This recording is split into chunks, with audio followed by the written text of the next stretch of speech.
Ladies and gentlemen, boys and girls, hey, it is Monday, my dudes. What we're going to be doing is something a little different today. We're going to be doing more of a newer player-ish focused stream because there's a deck. Well, I should explain the context. So, we've been hitting Mythic historically, having fun getting up to there. By the way, for whatever reason, I historically hate when a ladder resets too often. But for whatever reason with Magic, I really have enjoyed the frequent resetting of everything, climbing back up and that whole process. But I've been out of town for a while, which has reset me. It drops you down a rank on the reset, and then it drops you down even more. And because I was gone for 6-7ish weeks, I was in Gold 4, Gold 3, and I was like, cool, I'm going to do some fun experimenting and come up with some cool decks to play around with. And, when you do that, you either stumble across brilliance or you get your teeth kicked in. And we've been doing a lot of the latter. So what I've been wanting to do is just to run some popular top meta deck. And I figured that since we're going to be doing that, this is the type of deck that makes a lot of sense to me, and I feel like I can at least explain what the heck is going on with the deck. So if y'all have any questions as we're going through this, I'd be delighted to answer them. And I'm going to be introing the deck in just a moment. But first of all, happy Monday. How the fuck are you? We're actually going to play one of the most popular decks in the format. And I'm feeling very inspired today. I've been reading a lot about fantastic topic, Andrew Wiles and Fairmaw's last year. And we'll talk about that in a little bit. But I want to know how you're doing. It's good to see you, T. Sully, at 99 months. Super nothing. With 4 years. Just moved to a new city, started a new job, and had a wonderful first week on the new job. Wanted to thank the chat and Discord for helping me overcome some interview anxieties I had back in April, May. You guys rock, man. Cheers to you. Fuck yeah. It's so good. It's so good. Let's talk about this deck, what it is, the gist of it, why I'm interested in playing it, and why I like it. There's a few different versions of this deck floating around. I'm going to talk about the basic gist of it, which is this little card lurking all the way at the bottom, Field of the Dead. Field of the Dead enters the battlefield tapped, and you can tap it for colorless mana. And this text says whenever Field of the Dead or another land enters the battlefield under your control, if you control 7 or more lands with different names, create a 2/2 black zombie creature token. So we need a lot of different land names, which is why in this list there's just a crap ton of different land names. You have, like, Blossoming Sands to gain a life. You have Selesnya Guildgate to just enter tapped. Temple of Malady to let you scry 1, right? There's not even any black spells in here, but what do you know? Temple of Malady there just for the benefit of the scry. And again, for the uniquely named land benefits. Also, 1 blast zone to blow things up, 1 Field of Ruin. So, just by saying we're going to be doing a Field of the Dead list, it makes sense that we would have a whole bunch of different land. So I'm not going to talk too terribly much about the land, but it's the rest of the deck that I find super fascinating. This is the big card that makes this an interesting and intimidating and scary deck. Sacrifice any number of lands, search your library for up to that many land cards, put them onto the battlefield, tap, then shuffle your library. This is such a weird-ass card. Like, pay 4 mana to kill all your lands and then get replacement lands. In a deck where there's no synergy, all this really does is occasionally lets you do multiple enter the battlefield effects. Like if there's spells that would enter and give you life or something like this, you can get, say, 7 of them out onto the battlefield and gain 7 life. With 7 lands like that. But for the most part, this is kind of a weird card. Technically, it can also delete a bunch of land from inside of your deck, so you just have more non-land cards in your deck. But this obviously is a super good combo with Scapeshift and Field of the Dead, because you can get like 8, 9, 10 lands out, sacrifice a whole bunch of them, and then replace all those with land from your deck, and then we just get a ton of zombies. So, much like a lot of interesting big spiky power decks, the question is, what does the rest of the deck actually look like in order to make this function at all? And the sort of answer for how it winds up working, I think, is just absolutely fascinating. First of all, here's a question. What if we summon a whole bunch of zombies, and then on our opponent's turn, they just play a spell that destroys all creatures? Well, we're pretty hosed, aren't we? We're pretty hosed. And this is where Teferi Time Raveler comes in. This is really the sort of essential component to it. It's actually Teferi's +1. Until your next turn, you may cast sorcery spells as though they had flash. At the very end turn, or at the very end of the turn, like right before it's your turn again, you can cast Scapeshift, a sorcery card, at instant speed. And then you summon those 20 zombies, and then it's your turn, and then you can swing and attack with them. So this winds up being a really essential piece. So being conservative and thoughtful about when you wind up playing this is nice. The rest of the deck is kind of hilarious in its simplicity, but also I find it interesting in terms of how it's solving the problems of this deck. What's the big problem with any big combo deck? Well, it's that you die before you get the combo out, right? So how do we address this? Often you'll have a lot of sweepers or life gain or things like this, but the way this deck really functions is it's like, no, screw it, we're just ramping as fast as possible. Arboreal Grazer. Very significant card in here. Almost all the cards put land onto the battlefield, as opposed to a Llanowar Elf that just generates mana. Arboreal Grazer is a 0/3. It's an amazing blocker. Growth Spiral. It's just a very run-of-the-mill, straightforward card in a ramp deck that is blue-green. Elvish Rejuvenator has been a really interesting all-star card. It is itself a good chump blocker. It's kind of like a weaker Arboreal Grazer. It's a chump blocker that can let you stay alive, and it also finds a land. Circuitous Route guarantees that you'll find 2 lands. Grow from the Ashes. Why would we run 2 of these instead of 4? Well, we really generally want Grow from the Ashes to be kicked, so that way we can find 2 of them, 2 cards, and put them onto the battlefield, but we're sort of okay with it being at 3. And then you have this time wipe to be able to occasionally just clear the whole board. Like, this is the just-in-case emergency mode board sweep. And given that we're dumping our hand so often, the Hydroid Krasis lets us refill and also have an additional threat. But this is a pretty straightforward deck. Now, the reason I chose to have this be the one that I play is that I think the logic behind a lot of combo decks and the logic behind a lot of control decks is significantly easier than the logic behind aggro decks, or especially mid-range decks. Which, I know a lot of people love to talk about brainless aggro decks, and you do indeed win games very fast with aggro, and it's kind of fun to punish people that are being all tricksy. But to be clear, your goal with a combo deck like Scapeshift plus Field of the Dead is just to get that combo off. It's just to try to live to see the light of your combo realized, right? It's fantastic. And so, you know, in the sideboard, it's just more stuff that tries to help you stay alive.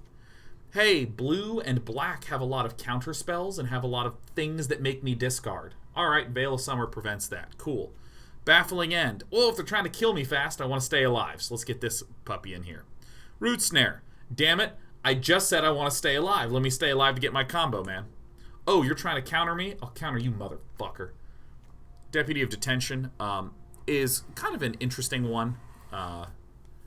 It's flexible. It can allow me to get rid of planeswalkers. It can allow me to get rid of a lot of dogs.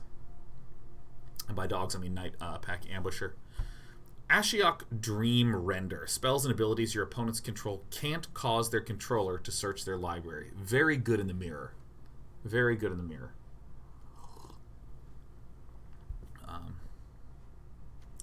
Oh yeah, sorry, I didn't even finish this thought. When I say it's very good at getting dogs, Night Pack Ambusher can create a whole bunch of tokens, so you can just Deputy of Detention the tokens and they're all gone. In the mirror matchup, if your opponent has a whole bunch of tokens, you can just get it and they're all gone. Ixalan's Binding is a very good one to cast on Teferi Time Raveler in the mirror matchup. I mean, really, the main deck is so unbelievably linear that really it's the sideboard where everything interesting is going on. So we're just going to play some with it today. I'm going to try to be talking about a lot of my decisions. But in a moment, I'm going to need to share inspiration. Because, God, I had the most inspiring little story told to me. I dug deep in that one, man. It was so good. So, Bant Scapeshift is a deck that recently has become super popularized because Louise Scott Vargas, a very popular player, won Grand Prix Denver with this list.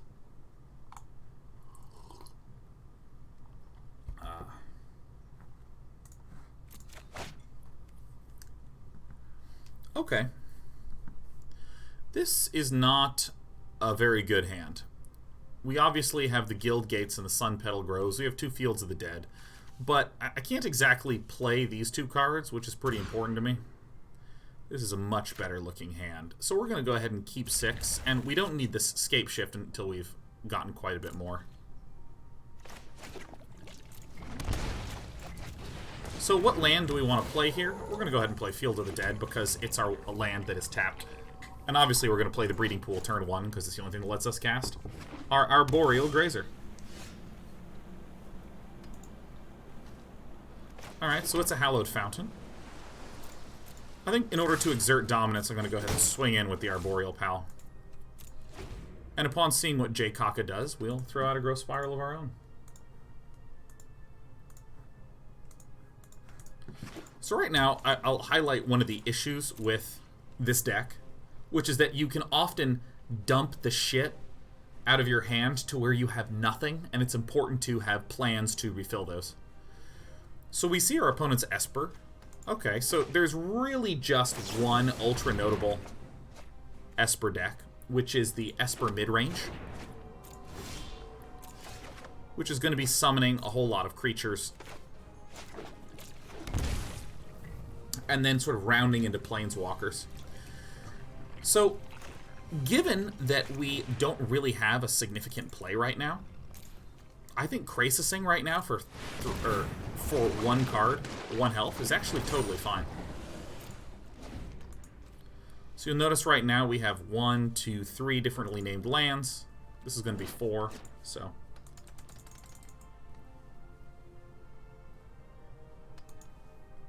Having a 3/3 flyer is not trivial at this early state in the game. Okay, so we're going to go ahead and Temple of Mystery here. Time Wipe is pretty irrelevant in this matchup.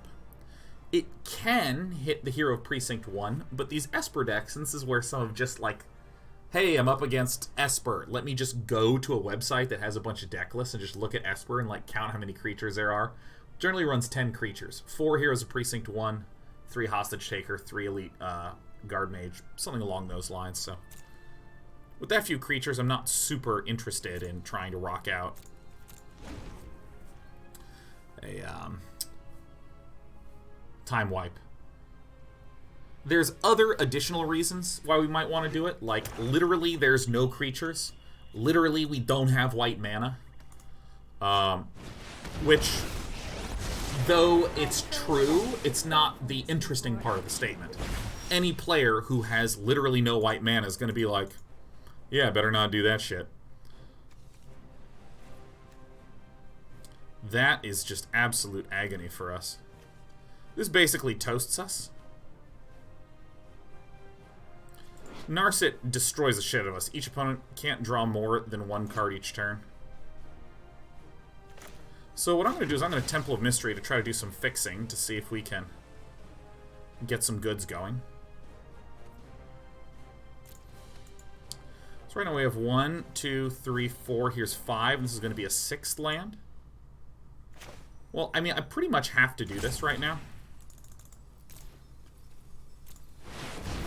We'll get to gain some life, but Narset's going to stop us from doing anything. That's just the way it is. Bolas the Citadel, more than likely. Roasty toasties us.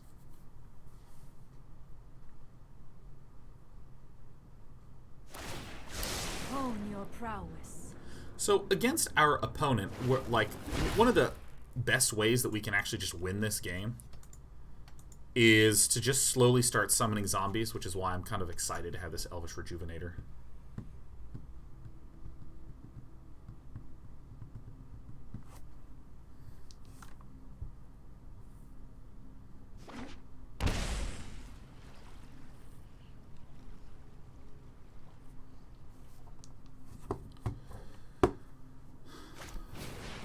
Alright, Tyrant Scorn is fine. I would not be surprised if we had Teferi Time Raveler come down.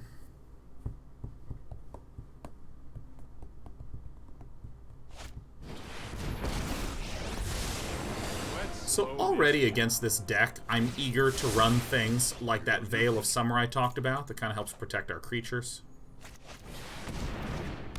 Go ahead and see what we can get down here. So we don't have any of our white mana sources, so let's go ahead and play this Temple Garden. Let's go enter that tap. Elvish Rejuvenator's 1 power is going to be super relevant versus Narset. And in my experience playing against this deck, this is the first time I've piloted it, but my experience playing against this deck, this is a very common situation the deck winds up in. It's a little unfortunate that I had duplicates of these, and duplicates of these, and duplicates of these. But even so, we're not in a bad position.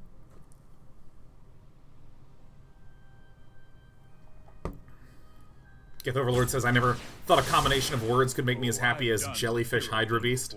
Just want to make a Hydra deck around that Krasis now. Trust me, you'll thank me You later. tucking this, huh? Let's Are you skip to the tucking good this? part.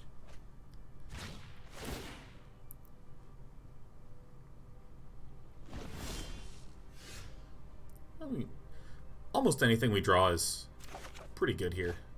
Great.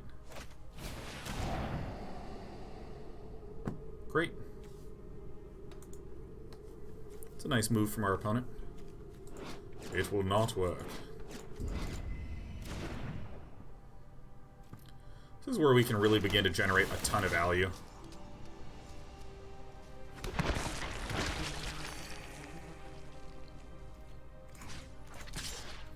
So, I mean, our game plan is honestly pretty straightforward. Sure, Scapeshift with Land of the Dead feels like a very explosive, big moment. But just playing one land a turn is really good. And remember how fucking linear our deck was? Outside of the Arboreal Grazer, which we've already played 1 of, we have 3 more Elvish Rejuvenators, 2 Grow from the Ashes, 4 Circuitous Routes. Hold that thought. There's one I'm forgetting. Oh yeah, 3 Growth Spirals. Like we have multiple fingers worth of cards. So this super powerful card, like Balls the Citadel, you may look at the top card of your library anytime. You may play it by paying life. Like, this is an amazing card that Jay Kaka really does not have the time to be able to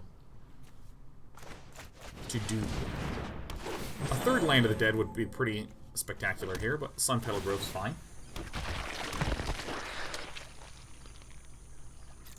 We don't have any good attack. Note the Arboreal Grazer also has Reach, which makes it an extremely powerful anti-aggro tool against a lot of things. Like, obviously it can block this elite guard mage, but it can also block, like, you know, Simic decks that have a lot of 1/1s. After this game, remind me to tell you about Inspiration. I love this story. Alright, so the Bolus Citadel comes down, you know, what are you gonna do? Archie Sin says, good afternoon, Sean. Hope you're having a good day. Having the best one. This is always a good sign of desperation when you have a player who is spending life just to get a thought erasure out of the way. I'll protect you.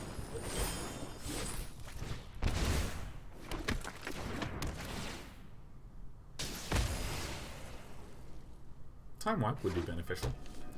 But what's pretty spectacular about Field of the Dead as a deck is that, you know, obviously I'm going for the big Scapeshift combo, but if we think about what it feels like to play late game when we're top decking, like, if I have a bunch of land, what do I want? A spell, right? I want a spell! Oh, fuck, I drew a land, damn. With this deck, once you get late, either land or spell, they're both fine.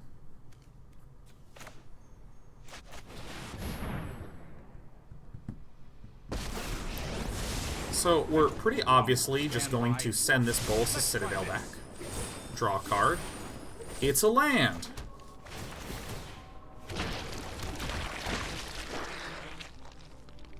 Great. Still don't quite have enough to swing into Teferi, Hero of Dominaria safely. Maybe we do need to start swinging in. No, it doesn't look like it.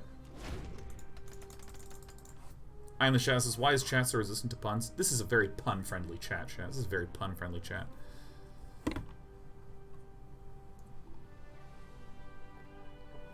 Now, historically,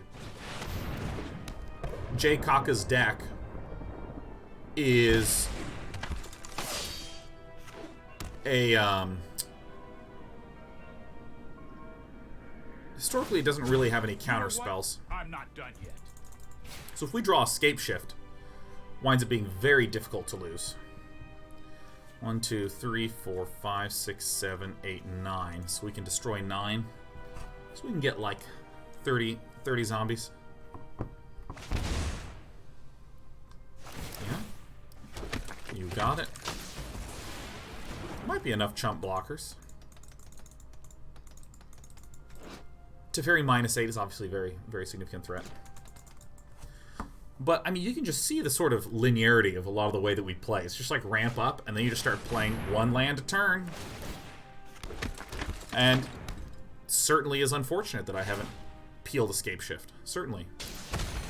Ooh, that's the wrong one to kill. You want to kill this guy. Because right now there's 1, 2, 3, 4, 5 attackers, and I have 5 blockers. So a little bit of a mistake from Jay Kaka. Because this is deal 3 damage to any target.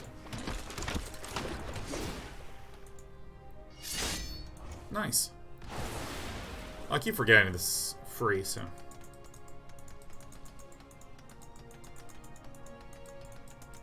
Boots V27 says, I'm always curious as to why this deck never tries to give the zombies haste.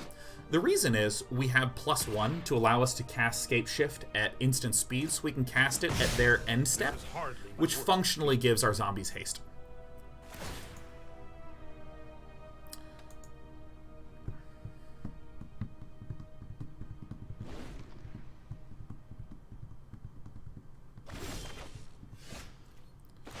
Alright, this helps a little bit.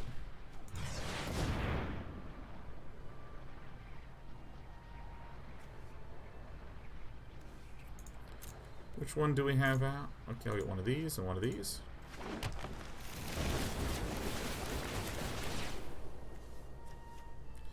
I mean, we're still looking pretty dead.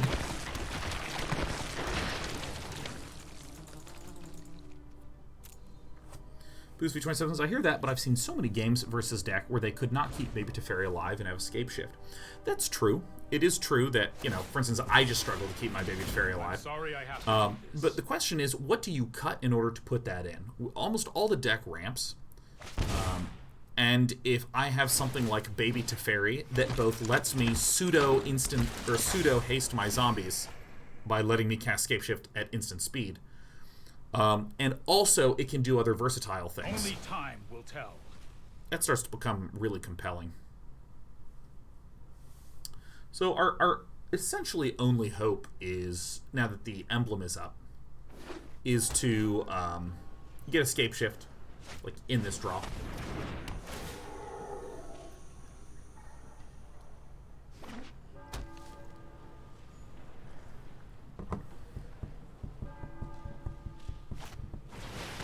So, give zombies haste or give creatures haste. Give zombies haste is a very specific effect.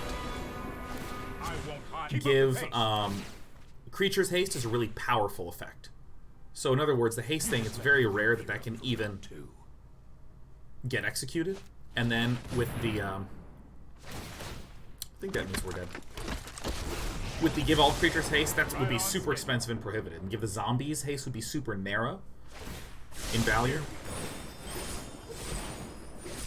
It's only a matter Alright, of time. so we've lost. I'm going to go ahead and chuck it away. This was certainly an awkward opening, but seemed like the pretty standard way for the deck to run out. Time wipe we don't exactly need, because it's not like we're desperately trying to stay alive in some of those situations. Now, which ones do we want to put in? You know, like, this is actually a spot where I actually don't know which ones we cut here. I am not good at knowing when to cut this stuff.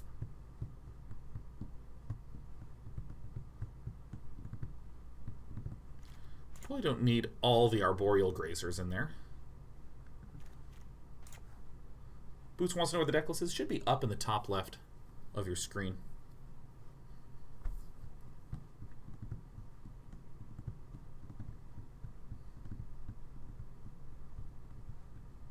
I think I'm just going to do like this. This is kind of a weird mulligan. Cut a couple of Krasis since Narset. You know what? That maybe that's actually the correct decision. That actually, now that you said it out loud, I'm like, yeah, maybe cut down to 2. I mean, this is okay. If we draw a land, that's very, very good. I think I'm actually going to... Let me just say, I'm going to keep 6. I think the Hydroid Krasis says goodbye.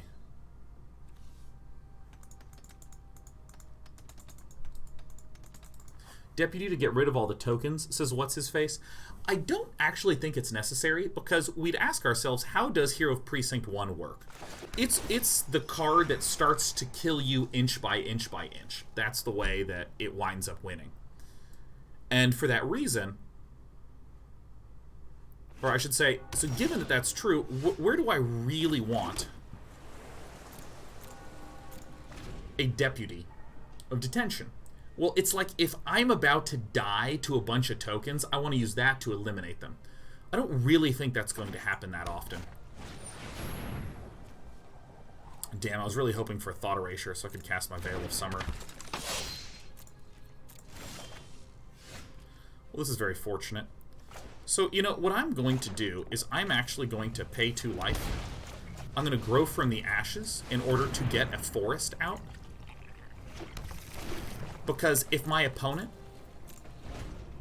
casts Thought Erasure on this turn, I want to be able to have a Veil of Summer up to protect.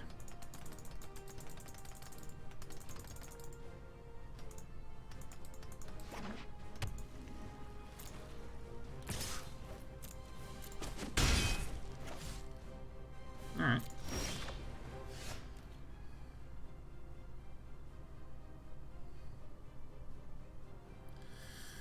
Okay, what is the right play here? You know, I think it's this and just still keep my Veil of Summer up. Well, we're still not getting any white lands, which is not the worst.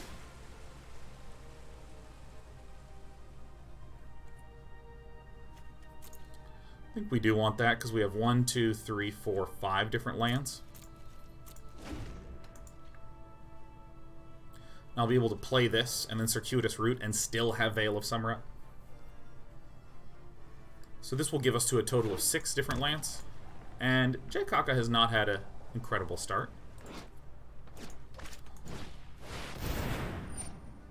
Yeah, I mean, Elite Guard Mage is pretty neutral against us. And the fact that Jaykaka's now going to be tapped out is quite nice. I think that I actually do just chump block this. Is that a dumb statement? Yeah, I guess I want to leave it alive to trade later on. So here's the play that I'm actually excited to make. This is going to come into play tapped. I can Circuitous Route to just get 2 other lands out. So I'm going to get my 2 white sources, the Azorius Guildgate and the Selesnya Guildgate. And I still have Veil of Summer up. So this is going to begin bonking, so we're going to be dead in 8 turns. But we have a lot of ways to get more lands out, so I'm feeling relatively confident.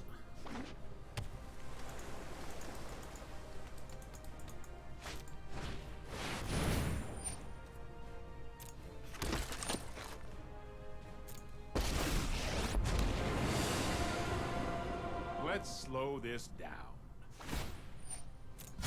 We need to move quickly.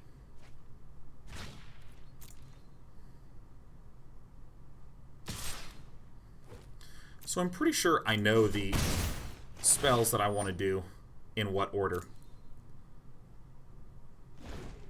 So I'm going to get this out here.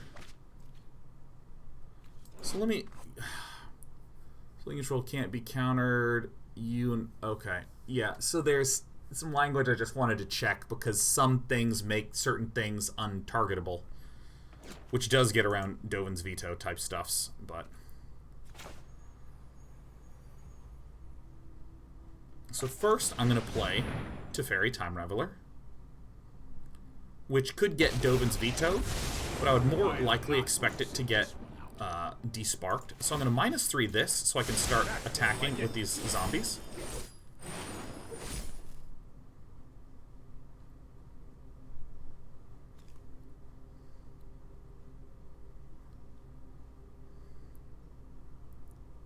So my opponent could have a Dovin's Veto. I think it's somewhat unlikely. 1, 2, 3, 4, 5, 6, 7, 8.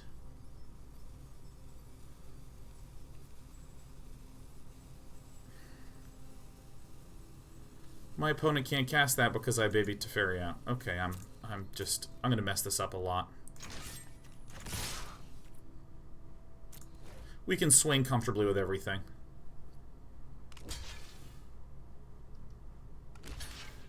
Because this says spells you and permanents you control gain hexproof. Yeah, so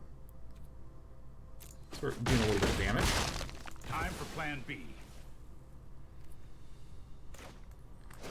So 1, 2, 3, 4, 5, 6, 7.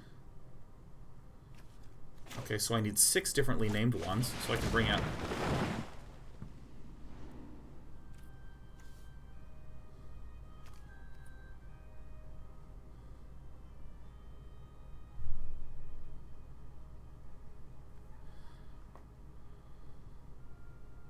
Do I actually want to Z this? My opponent could have a Kaya's Wrath, so I want to do 2, 3, 4, 5, 6. Because I want to leave this up for Dovin's. Or for Veil of Summer. Yep. And then they all need to be different named, right? So, alright, cool. Alright, so I think that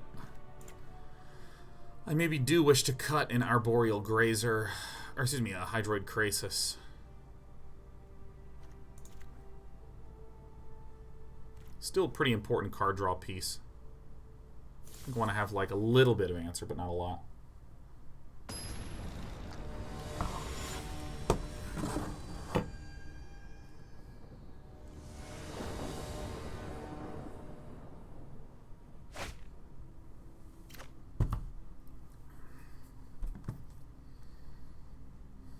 Seems fine.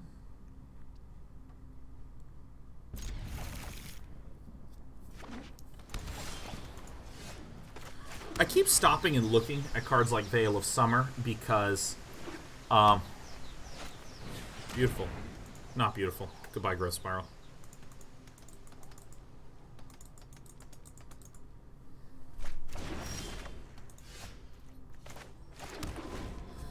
I keep stopping and looking because, you know, if something cannot be targeted, then that is a way to get around counter spells. Because, for instance, if I say all my spells have protection from blue and white, then when I've cast it, it can't be countered because I would need to target that spell. Or can you explain why you thought your opponent would take Spiral and not something like Teferi or Krasis? Well, my opponent, first of all, it was a Duress, which is unable to take creatures like Krasis. So the question is, Teferi or Growth Spiral? What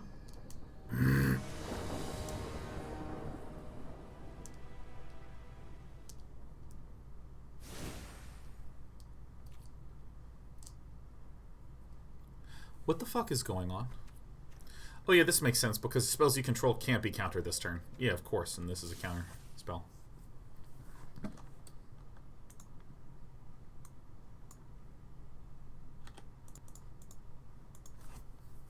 Well, we're storming up. But if I have 2 Teferis, if you eliminate one, I'm just going to do the same play, so it doesn't really change the shape or trajectory of my hand. If it got eliminated, I would still go turn 2 Growth Spiral, turn 3 Teferi. Whereas if you eliminate the Growth Spiral, then I do nothing turn 2, and then play the Teferi. So for that reason, it makes sense that my opponent would do that.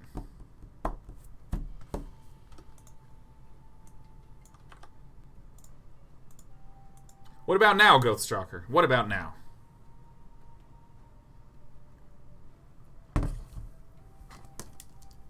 I mean, it says if he did take Teferi, you should probably expect a second duress for the other Teferi. It's also very fair.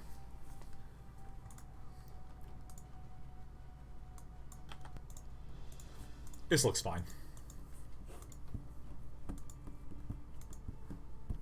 I just changed it back. Do we miss the inspiration? No, I fired the game right up because I got excited.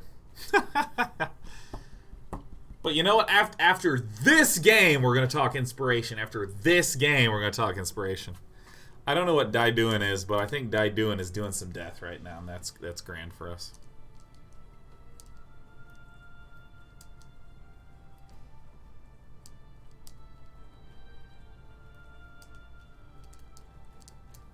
Maybe there's something that just disconnected on the servers. So if I just spam the go button, I'm going to get wins.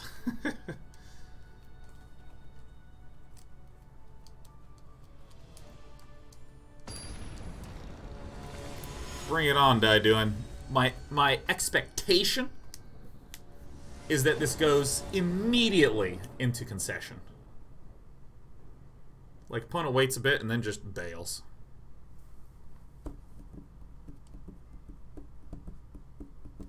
Boots says, how do you feel about swapping 2 lands for emergence zones? I feel like it doesn't really need it. The big benefit of this land is that Scapeshift is the insane power moment combo of this, but Circuitous Route will pull 2 lands out, give me multiple zombies. Grow from the Ashes will pull 2 lands out, give me multiple zombies. Elvish Rejuvenator will pull a land out, give me some zombies. There's a lot of ways to generate zombies, so I'd much rather get the Scapeshift occasionally and make 1 billion of them as sort of my big goal, but the rest of it is just, yeah, no, I just summon a lot of zombies. So I think we definitely want to keep 4 Fields of Ruin in there. If there's a lot of aggro decks, a Johnny's Welcome is an insane counter. A Johnny's Welcome is a 1-mana enchantment that says whenever a creature you control enters the battlefield, gain a life. So you just, like, summon a million zombies and it's like heal 1, heal 1, heal 1, heal 1, heal 1. Dude, did I not call it with my expectation on this? By the way, today marks day 1 of my rehealthification. I did the gym. I have this insane meal plan. And it's not insane in that you're gonna, like, you know, it's not like have 1 cup of olive oil, don't eat for 16 hours, punch yourself in the face, swallow ice, and also a whole live chicken. You know, it's not like truly insane, but it's one of those, ba-boom. It's one of those measure all your food out, make sure that you're having exactly 168 grams of chicken and stuff.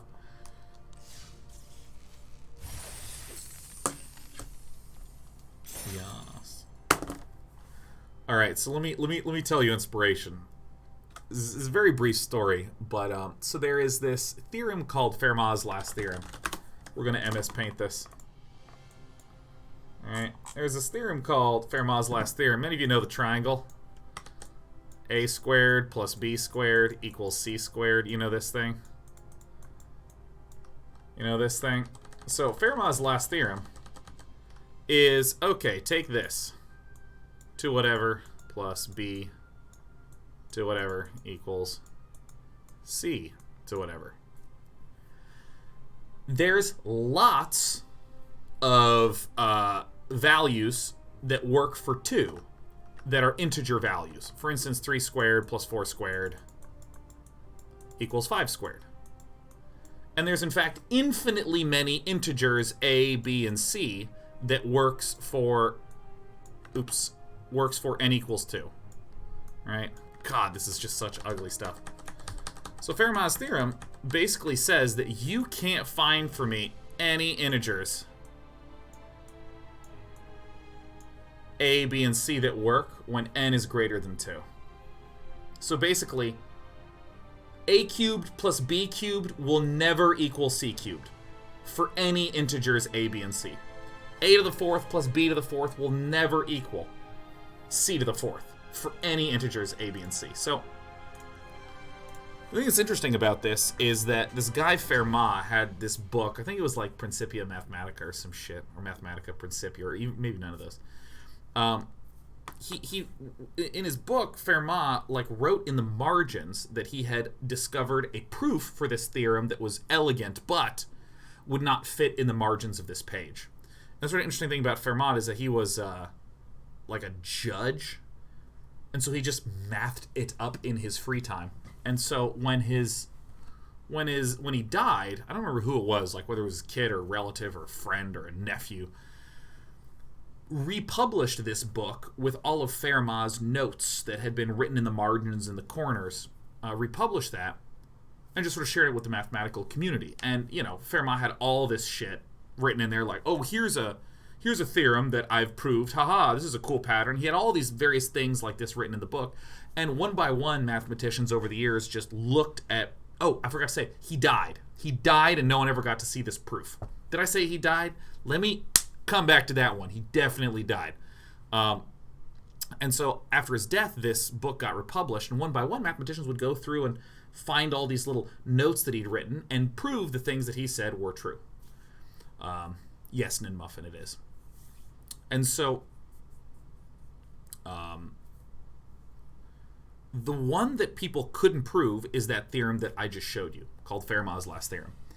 And so, given the fact that it was so fucking difficult to prove, like, I mean, he's like hundreds of years old. He's like more than a century old, this post. What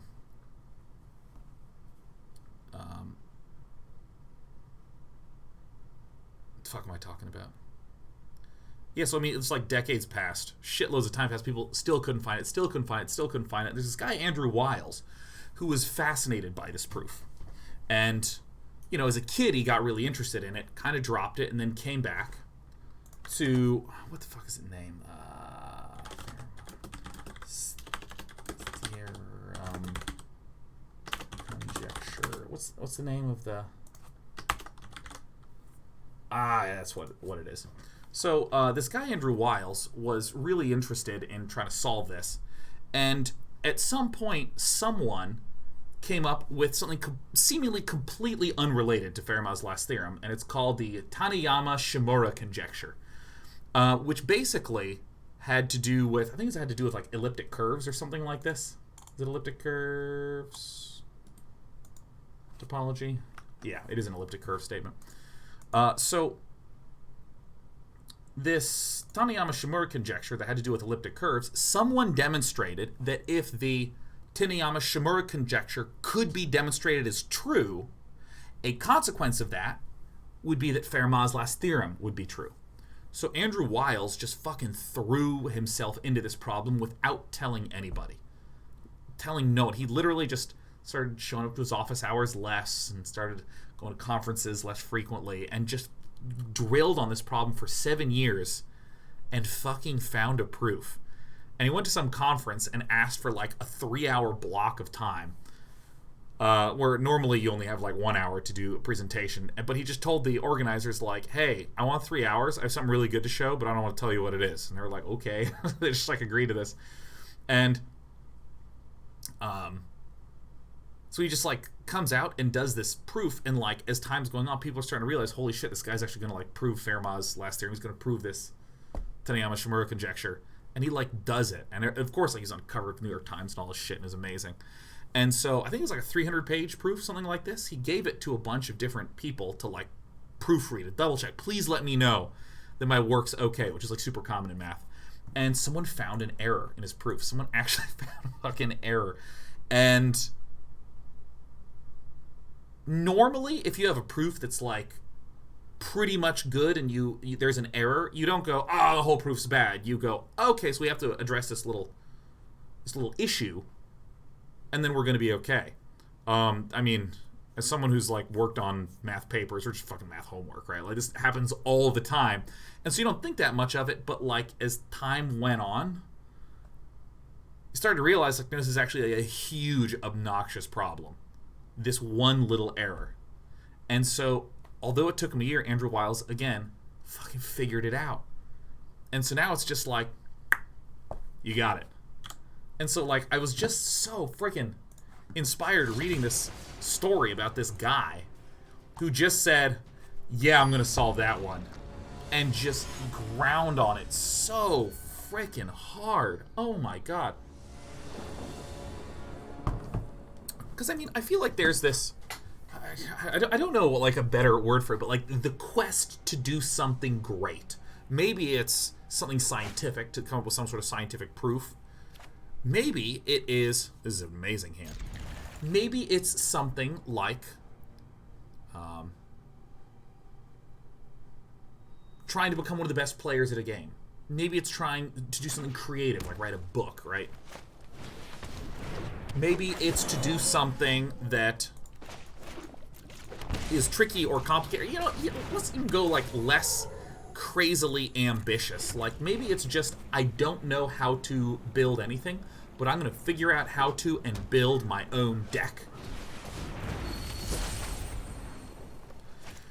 Like, that sort of thing. I'm just so amazed that someone just went, yeah, this is just what I'm going to do. I'm going to figure this shit out.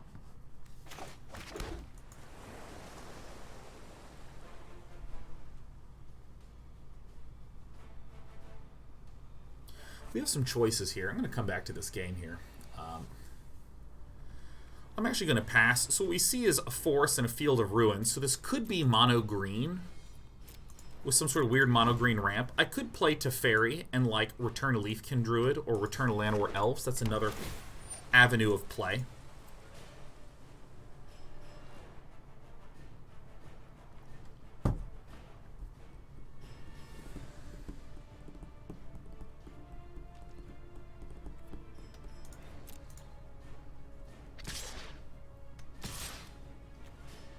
There's a Temple of Mystery. So, it could be that my opponent is actually really similar to our... No, doesn't make sense. There has to be some sort of base green with a little bit of blue to exploit all the huge growth of land. So maybe like a Simic steal your stuff. This is not going to be the Simic flash deck. The Simic flash deck runs absolutely no mana creatures and is base blue.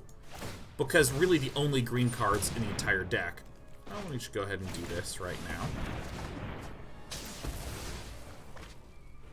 So we're just going to get a forest out.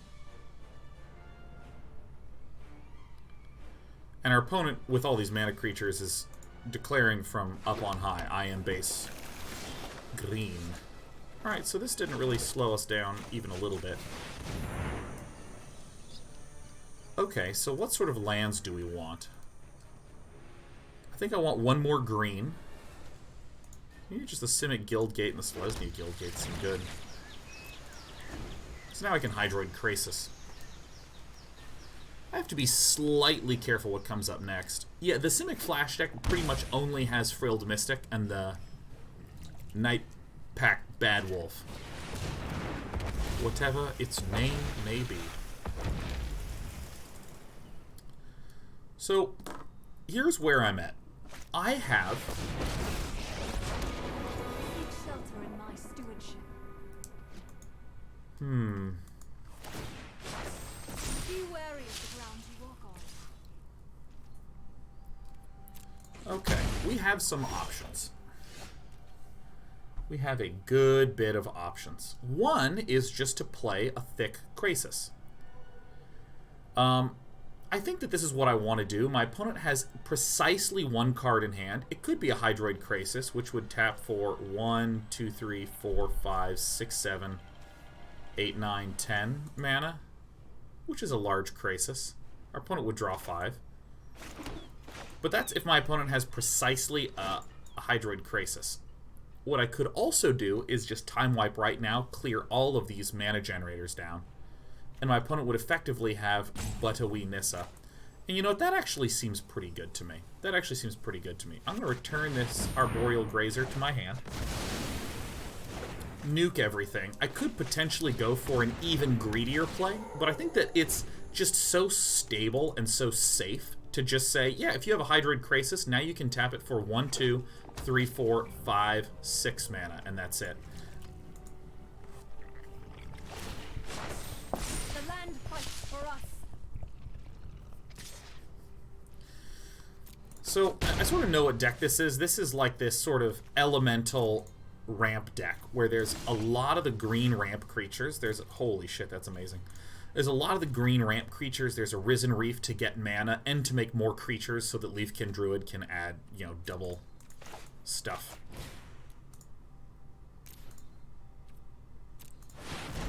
And then it tries to build up to things like a huge Hydroid Krasis.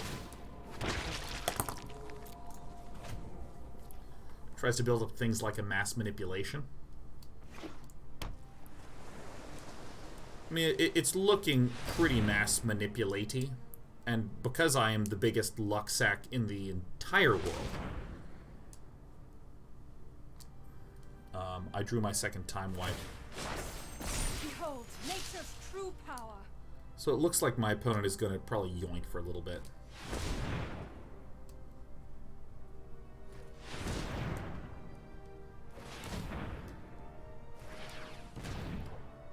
Something went wrong.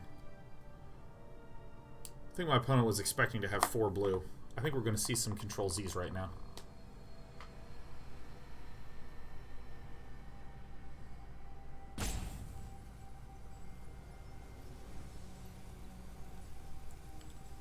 Voodoo Chili 42 has been a couple months since I caught a stream. Hope you're doing alright. Pretty dang alright. Something's gone horribly wrong. Cool. Okay, so what are we going to do? I'm going to do this first. Just going to scry. It's a very good card for us. And I'm going to do what any adult would do and kill this thing. Do not assume I am fragile. 2, 3, 4, 5, 6, 7, 8. I mean, I'm really just going to do this super simple play.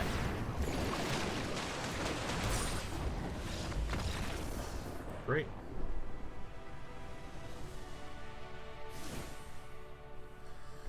So what's going to be extremely good here? Okay, what is going to be very, very good here?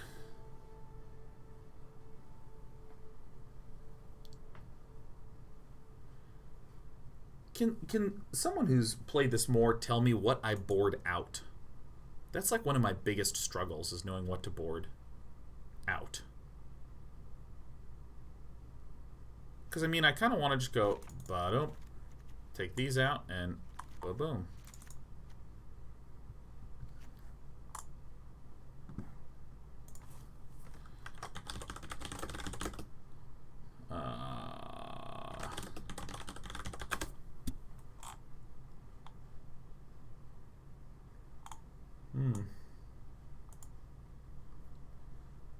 I mean, this is... seems mostly good, right? I don't really desperately need an Ixalan's Binding in here.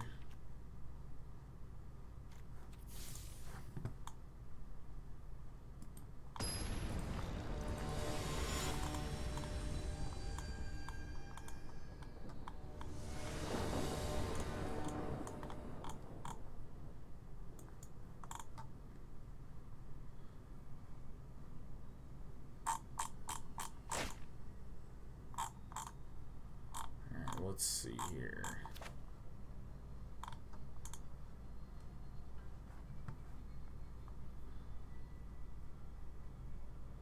Looks good to me.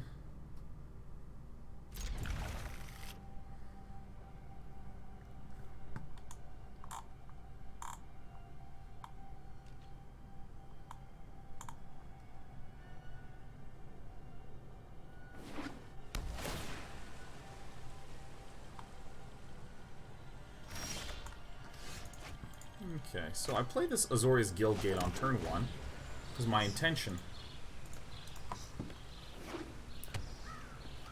is to Growth Spiral immediately thereafter and get my Field of the Dead down. This question from Rain V3 says, can you use Deputy of Attention on Nissa lands? Unfortunately not, because it's just non-land permanents. Which makes sense. There's a lot of things that are, like, destroy all creatures, destroy all non-land permanents, you know. Like, this is actually one of the reasons why I prefer Cleansing Nova, which says destroy all creatures, to something like Planar Cleansing that says destroy all non-land permanents. I like me some flexibility.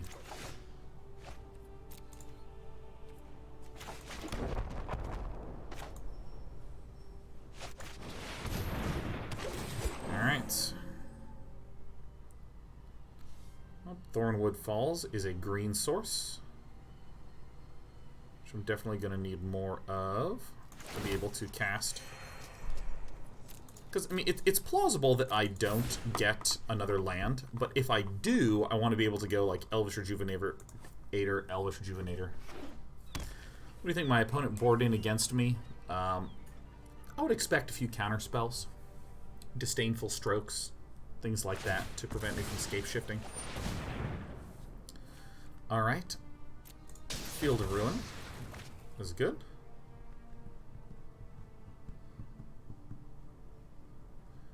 Chef Pieces. How does one actually play best of 3? There is a man named Sean who needs to count his land. I want a plains here in case of time wipe.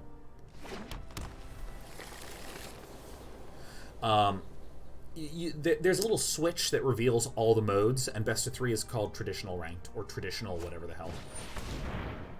Paradise Druid's coming down. This is fine. This is sort of how we expect this deck to look, as it slowly builds up. Just mana generators. Really, the threats are the mass manipulations, giant Hydroid Krasis, things like this.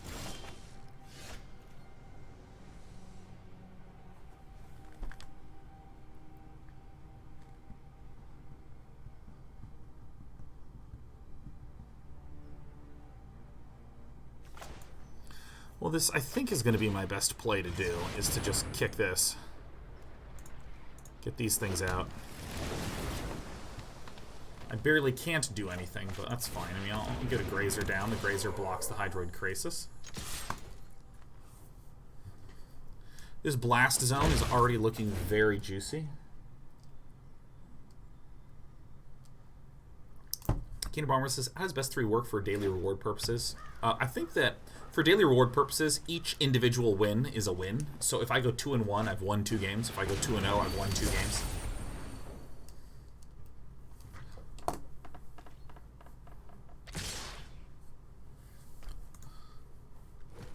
Yeah, I think I actually needed to keep this back, because I think this is a way that I lose.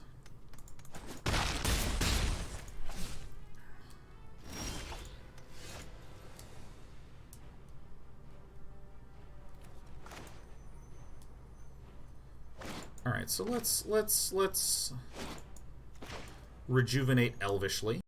That seems good.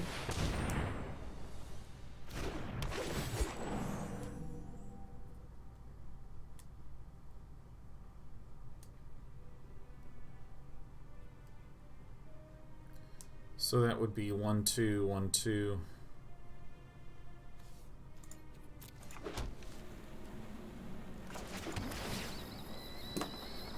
Alright, well, I mean, I think the very clearly best play right now to do is to Blast Zone for 2.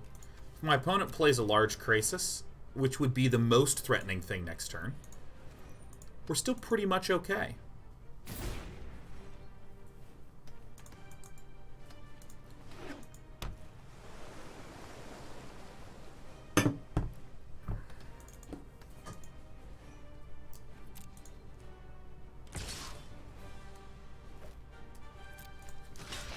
You got it, man.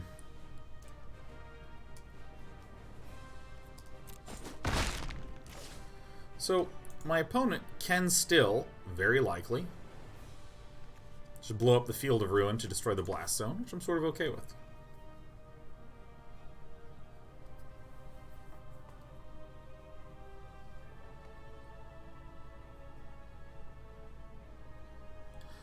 Oh, between 3 and 25 characters, it says, can Soul Diviner.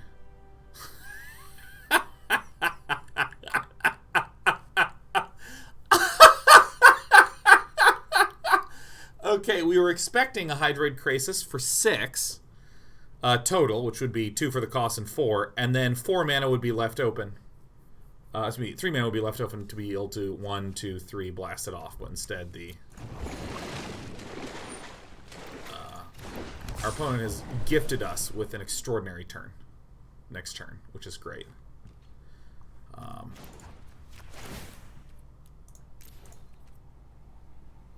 So we want the counters to go to 2. It already comes with 1, so I'm just going to start this turn off right.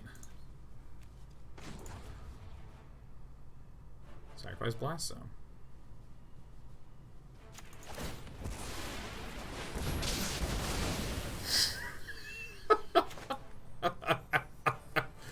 Alright, I'm going to Elvish Rejuvenator, and we have a couple of options here. One is if there is a Field of the Dead. We can do this.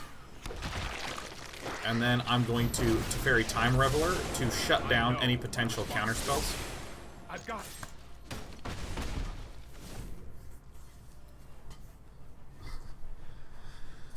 Oh yeah, this is good. Now, I think that just for thematic purposes, it'd be really, really fun to Field of Ruin my opponent's Field of Ruin. But I really want to get this Teferi Time Raveler up because it puts my opponent in a bit of a fuck-owed position.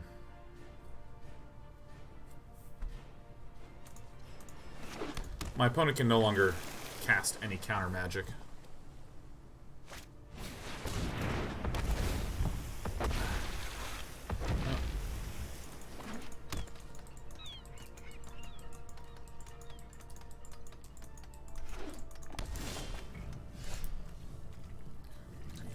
Six, 7, 8, 9, 10. I definitely want to X equals 8 this right now.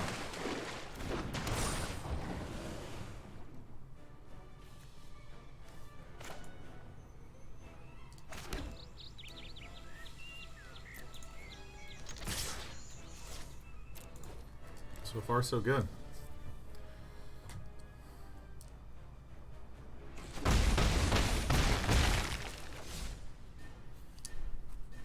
Yeah, you know what? I should probably plus this guy, huh? I've got time. Creature type is Krasis. It's a Hydroid Jellyfish Hydra Beast. Let me check something. Soul Diviner. Soul Diviner does say remove a counter from an artifact, creature, land, or planeswalker you control. Draw a card. Oh my god, you can get Blast Zone to 0 mana. Would you look at that?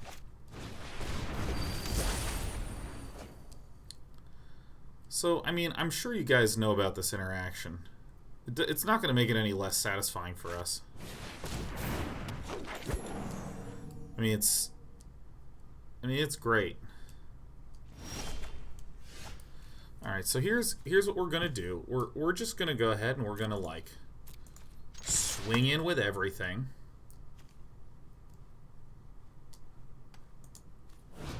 This is a creature you control. I thought that I'd be able to return this. Fucking sad, man. Damn. Well, what are you gonna do? Damn. This reading stuff is bullshit. Alright, so let's go ahead and time wipe to return to hand. I'm gonna do this and this and this. And please. So let's see here. I can do like this. And then I can get this guy back. I have a fight. And then, so if I have that much green mana, then I can do this, and then this, and then this, and then this. Yeah, so I still have enough, and I can play the Temple of Mystery first. I guess I should have done that before bouncing that one, so that was a bit of a mistake, but that's okay. Let's get this one back.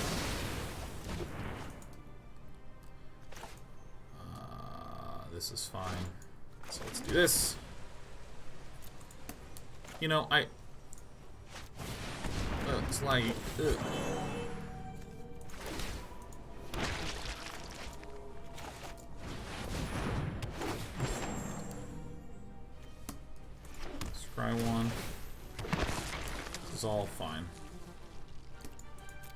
Don't want it.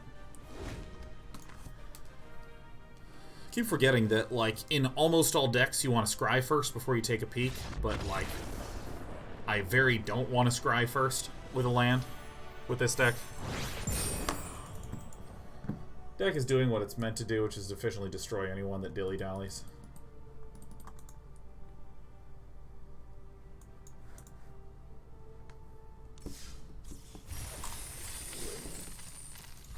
Rewards like crazy.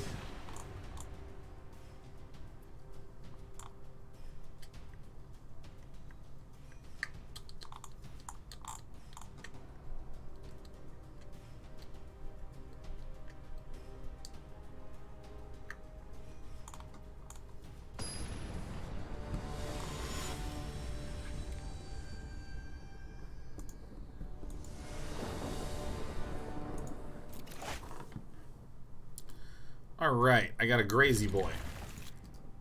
I can't cast either of the Teferis, which does hurt a lot. But there's so many Ramper Vamper cards that I can peel that are 2 and 3 mana that I feel comfortable and confident, and I always get there every single time. Why do I even ask? So this is going to look maybe a little weird. I'm going to Teferi for sure first. Sorry I'm late. This might be a bad idea. Let's go ahead and send in the Grazer. I like this just so that way I have the nerd down. Okay. You know, I think I just absolutely do send this guy back. No, If this is some sort of Teamer Elementals deck, then it really wants very badly to be able to want this. Want, yeah, I won. I'm the best player here.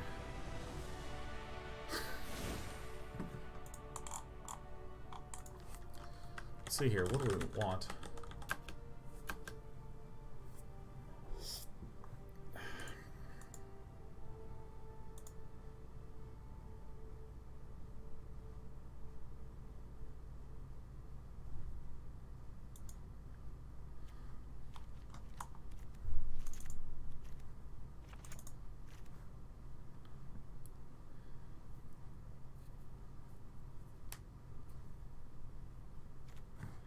Yeah, I like don't know. Not entirely sure what the right boarding guide is against this.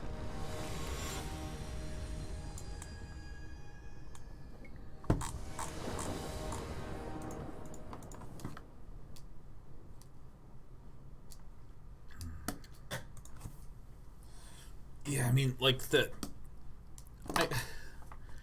once upon a time, I had someone explain to me that I didn't value free wins enough.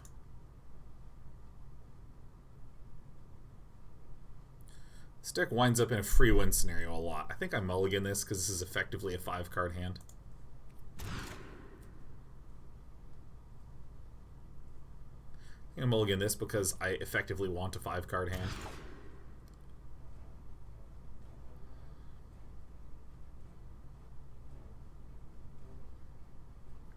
Huh.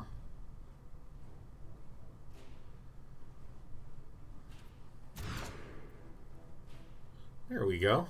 Alright, let's keep these 4. I don't want this.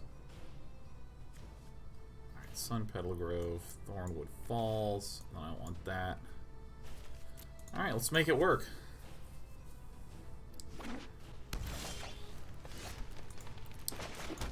The best hand we saw was the first hand, but I still think that it was a correct thing to mulligan. Let's play a game. What's day 9 holding? I don't know for sure. Blue land followed by Risen Reef. Yeah, so this deck appears to be elementally in nature. Ah, fuck.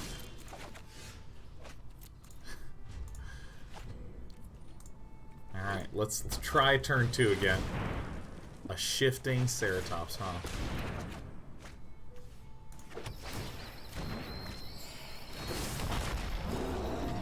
Now, this is not actually that bad for us. Like, as protection from blue, but, like, time wipe, we're still okay, you know? Alright, we're gonna absolutely Teferi, and we're gonna absolutely -3 to draw into our land. Here we go. That's what I'm talking about. We got like no big deals right here. Shifting Ceratops may feel obligated to hit the Teferi. No, no, no. Nah, no, nah. Nah. I mean, if I... Oh, you think you can play Hydroid Jellyfish?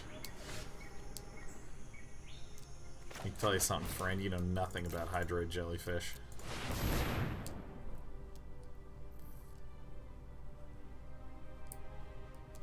Your protection is a really weird keyword because it can't be blocked, targeted, dealt damage, enchanted, or equipped by anything blue. But if there was a blue spell that said destroy all creatures, it doesn't block, it doesn't target, it doesn't deal damage, it doesn't enchant, it doesn't equip. Like, we're actually in the clear on that one. No, I am not making this up as I go. No, I'm not making this up. So, we're in a very odd position where we legitimately have a chance to come back with some thick, swole, crazy friends. Rise, my elemental friend. Lockmeister M's. So glad to be starting my own sub-streak with truly awesome community. Thanks, Day 9. And everyone for adding so much brightness to my days. Well, hell yeah. This is a clever attack. I mean, I'm gonna block this anyways.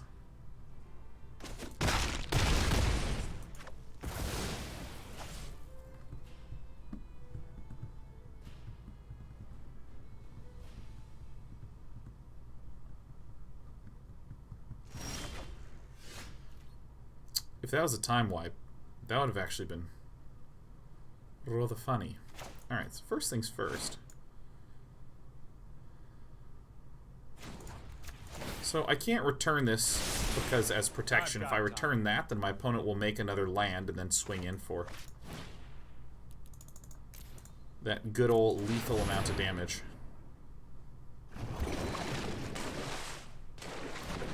Heck yeah. Give me that land.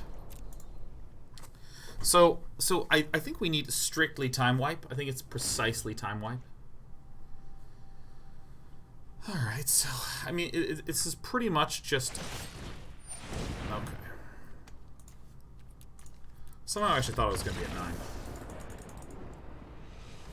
I think our plan is still okay.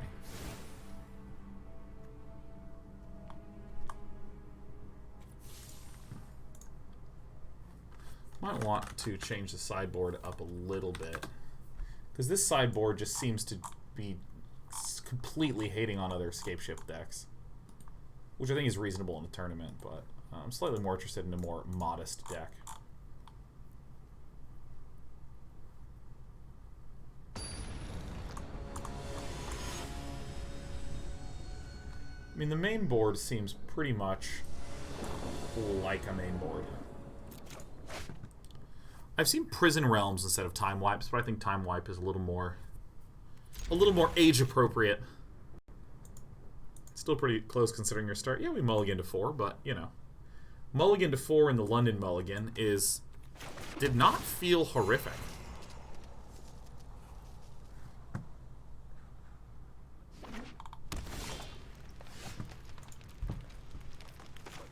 We're going to definitely run out the Simic Guildgate, so now we're starting to have a lot of mana sources. Elvish Rejuvenator is the one I want out first. Oh my god, this is going to be very hard to lose. With an opening like that, are you kidding me? This is amazing. Beautiful, beautiful. Now, I think I don't want the Azorius Guildgate, because I'm going to just find it immediately with the Circuitous Route. So I'm going to go ahead and play our Hallowed Fountain. Whoa, this is a dead person. Now, in order to be fully mana efficient, I'm just going to do this. If there's a counter spell, you know, whatever. So we only have one white source. I'm going to go ahead and get this plain so we can cast our time wipe in case of fire. These come out untapped. Ah, Growth Spiral would have been the absolute nuts. But, you know, it's actually probably better to keep up the Dovin's Veto. But,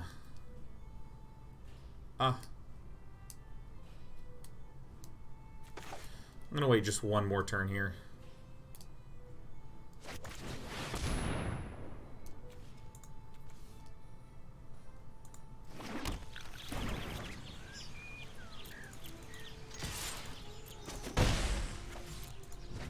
Depending upon what happens on this turn, I will Growth Spiral or Dovin's Veto.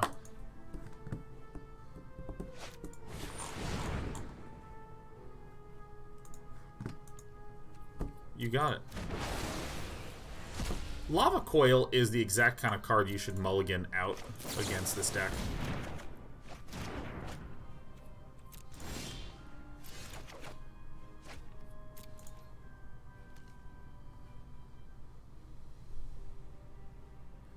One, two, three, four, five, six, seven, eight, nine.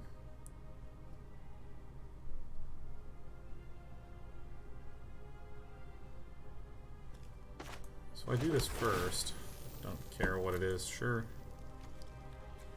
5, 6, 7, 8, 9, 10. So I'm going to sack absolutely every single thing that I have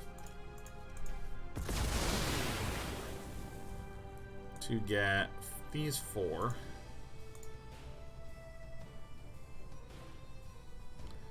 So these 4 are one type of land, and then I need 6 other uniques. So it's 1, 2 unique, 3, 4, 5, 6. So that's a lot of zombies. You see now why this deck is fun and excellent.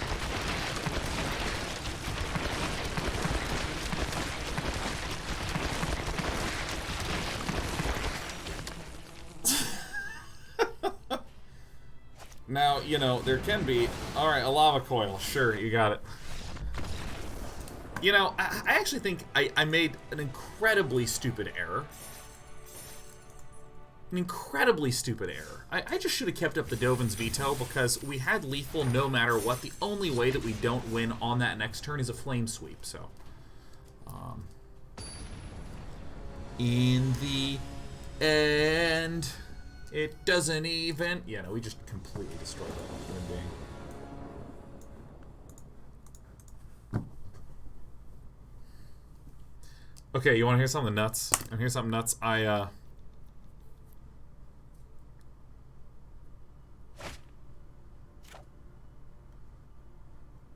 This is an acceptable hand because we can Growth Spiral. Likely, we're going to get a land in the next few turns because my opponent's going first. So we can still cast this on turn 2. We also get a Scry, which means that we'll likely be able to cast Elvish Rejuvenator. We'll likely be able to cast Circuitous Route. Scapeshift. Why not? Okay, so the way that my new diet works, and I'm so grateful for Heroes of Fitness for coming up with this. This works so well for me. Which is... Fuck yeah. I have the same breakfast every day. I have the same lunch every day. I have the same dinner every day. 7 days a week. That's it. Just...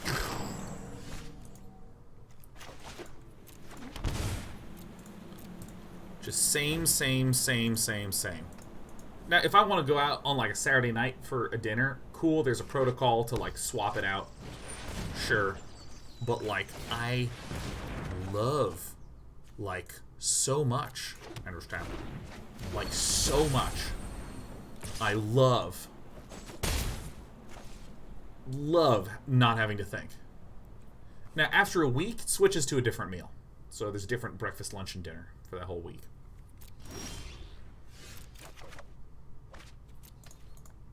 This is very good against this seeming type of deck.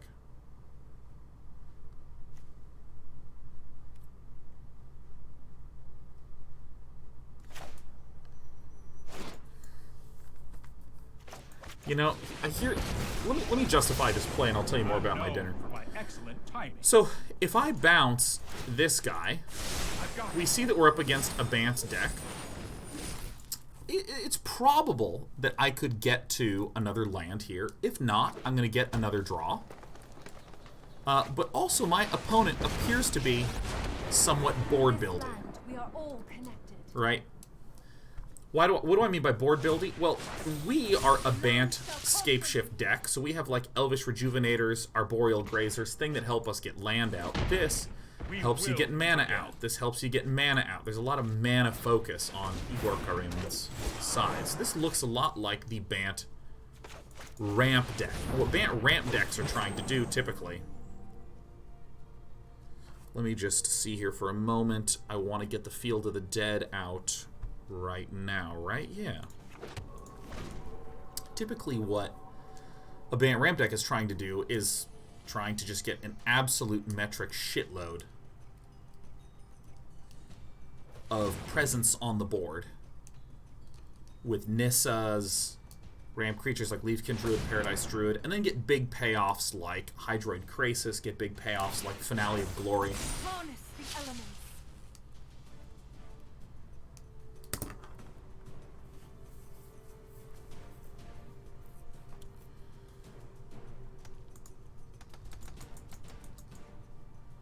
Time Wipe certainly is nice here. It's not actually incredible because my opponent already is so close to 8, you know?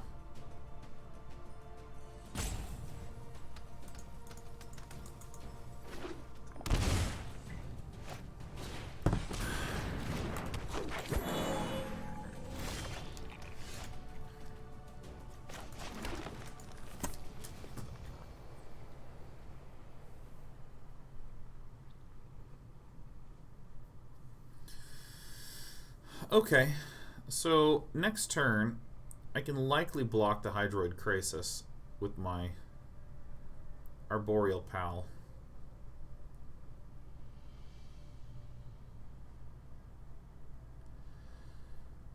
Here's the reason why this is not that good. My opponent is getting close to being able to Nissa for -8.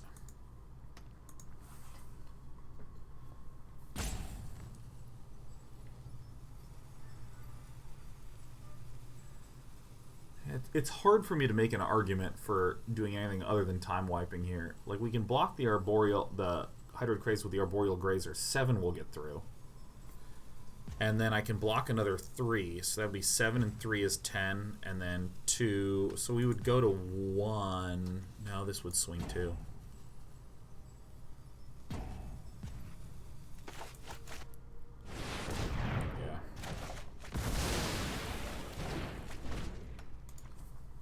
For once, I'm like, where's my planar cleansing? Just kill the Nissa. Prison Reef is okay.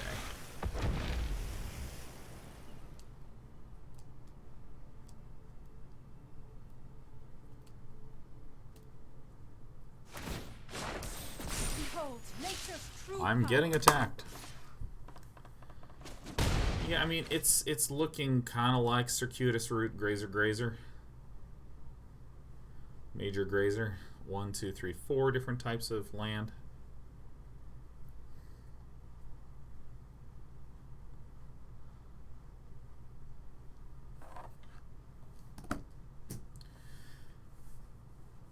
Grace has trample. We were almost able to survive. Very close to being able to survive that, which would have been nice.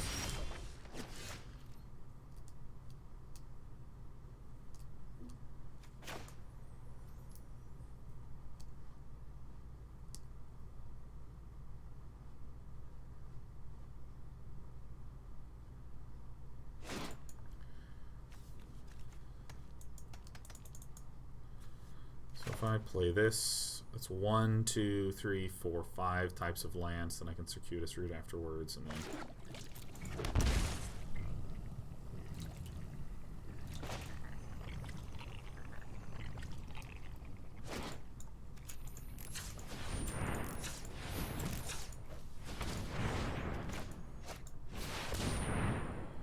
Okay, we'll get the green one and the...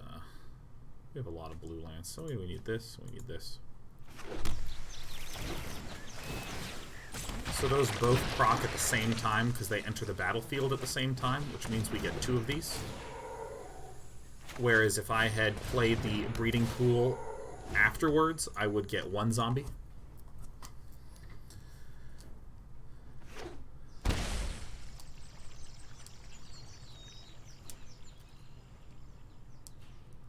big pile of indestructible lands is a wee bit rough for us. 2, 4, 6, 8. Okay. Oh my god, that's right. I put a box. There is a box right next to my computer. This is amazing. Despy, you are in the box. You are not going and sitting on my mouse. You are not leaning your head against my volume control and blowing my ears out. Ah, what a good cat.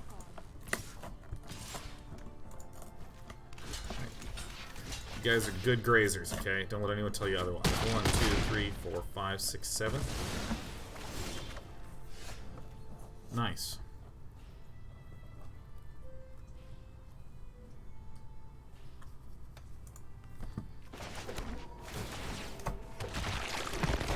One, 2, 3, 4, 5, 6, 7, 8.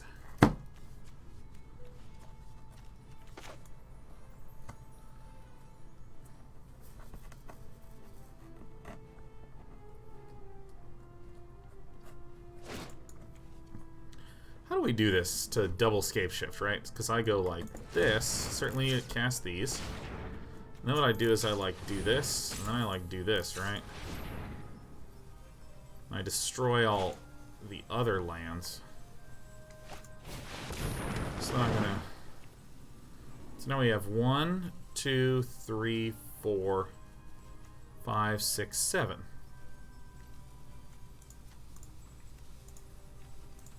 Alright, we're using the power of math. We're trying to leave our Field of the Deads out. So we have 1, 2, 3, 4 different types of land. So we're gonna, at the very least, need one of these. That's fine. I have another timeout. We don't want a breeding pool. We'll take a... What?! Oh, I don't have any timeouts remaining. Alright, shame concede.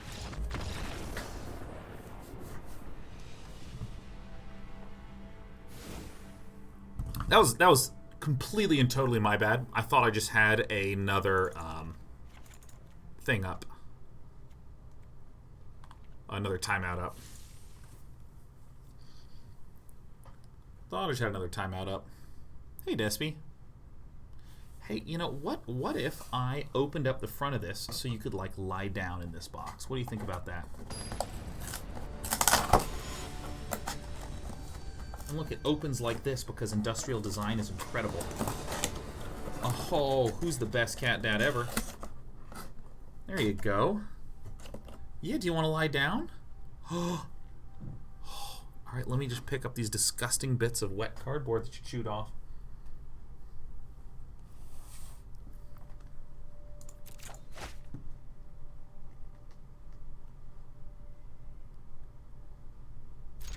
I'm keeping because Field of Ruin can let me find other colored land. And because Blast Zone is such an all-star.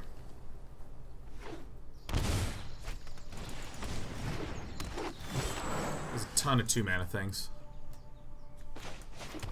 Yeah, and what we also could have done is we could have absolutely floated all of our mana. We could have played...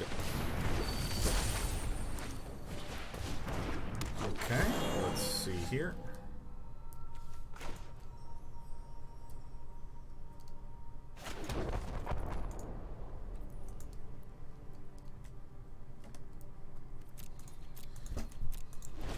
You can just tap all our mana, blow it up, and just play it all out, but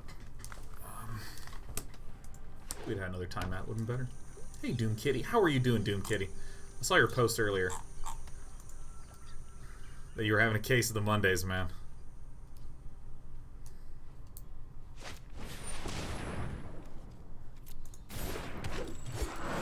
All's looking good. No blue mana for the opponent.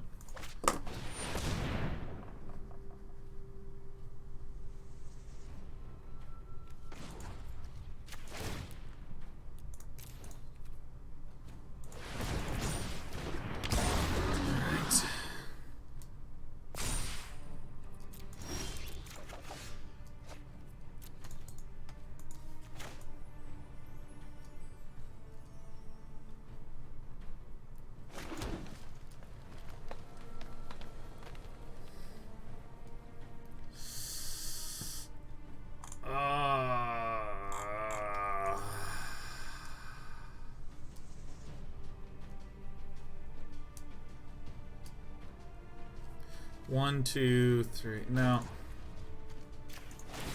I'm going to do this because it hits 3 creatures, which is enormous. My opponent doesn't have blue mana on the battlefield, but could draw a Hydroid Krasis, and I think that that's sufficiently important.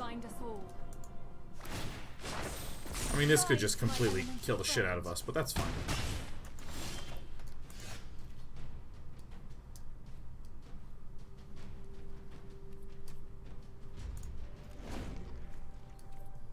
Stinks a little bit.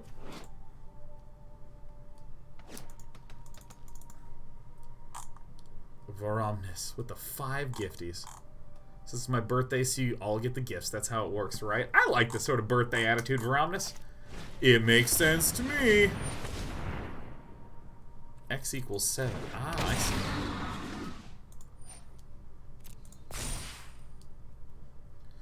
$14, $15. Harness the elements.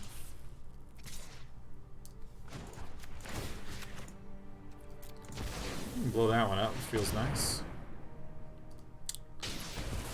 Probably gonna want a blue land here.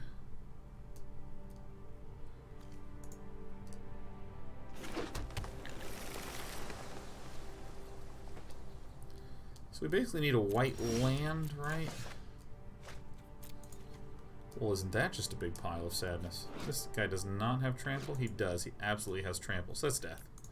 Alright, well that series went a little wonky, but been winning sufficiently much that, you know, bound to lose at some point. I'm gonna very briefly use the restroom.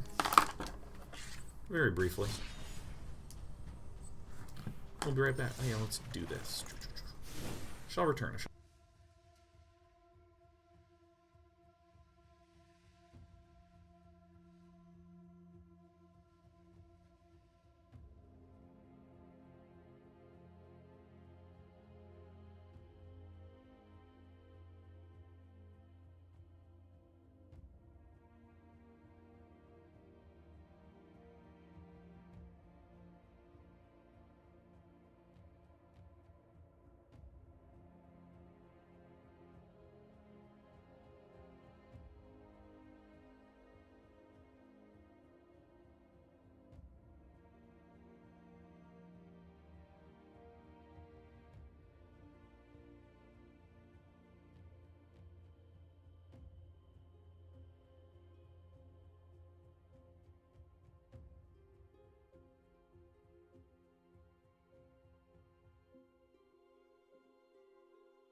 Ba-na-da-na.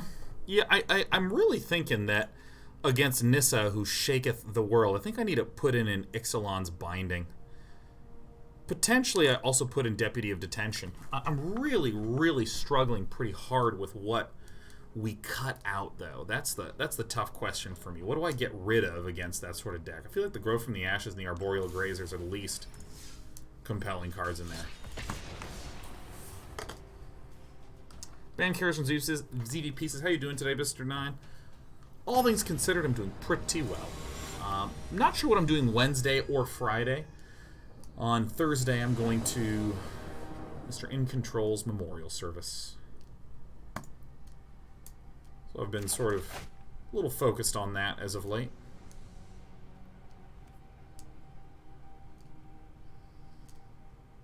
I think I keep this because I have double Circuitous Route and double Land of the Dead. This is Arboreal Grazer is actually great here.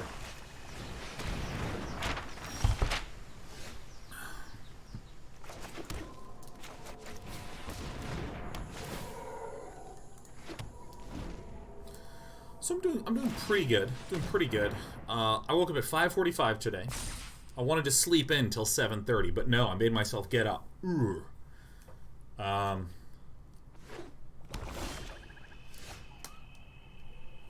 crap. Well, this doesn't matter the most because it looks like we're up against some sort of weird mono black deck.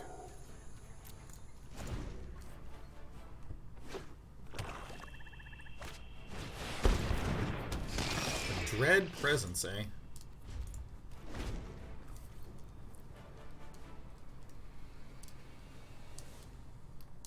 Chromatic black? I don't know if it's necessarily chromatic black. We don't terribly know much what it is. Chromatic black was popular like 6 months ago. This is what I have.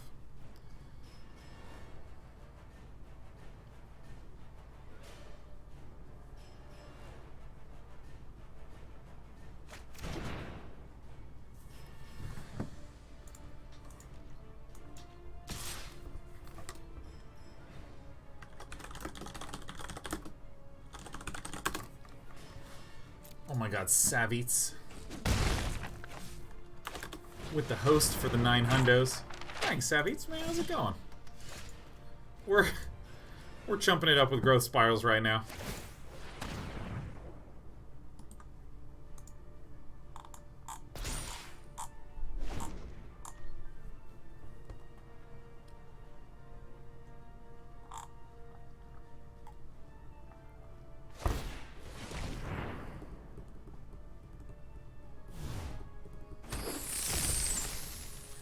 These time wipes have been pretty sick value, but I'm honestly tempted to put Prison Realms in there. Alright, this is looking a little bit more chromatic blacky. I never block. These Arboreal Grazers are born to chump. Bigger, thicker, stronger.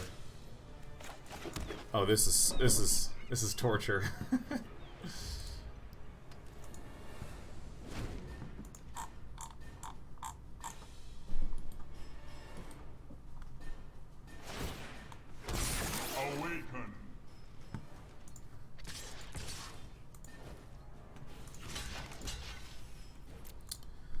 Take 3. I can receive 3. I mean, we look like a dead dude here, right? Yeah, I'm actually just going to concede. Second Void Presence really, or Dread Presence kills us. Alright, so suppose we keep these time wipes here.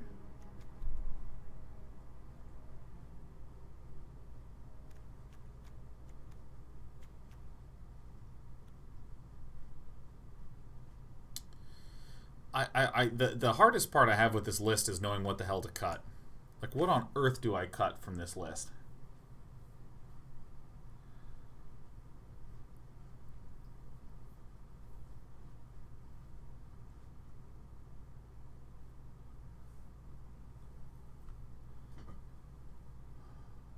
Huh. I guess like this, and then like this? Some shit like this? Okay, search says, Scapeshift, what's the payoff card for it? Making that card work in standard seems like fun. Feels a great land for Commander. Yeah, actually this is like absolute top tier deck. Absolute like tip top tier deck. We've only lost one best of 3 thus far. And I think it was even more so to sideboarding instead of just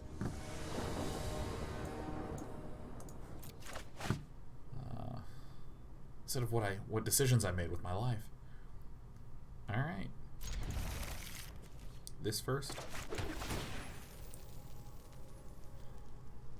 Sunpetal Grove's pretty tight. What does Veil of Summer do? It makes our spells uncounterable.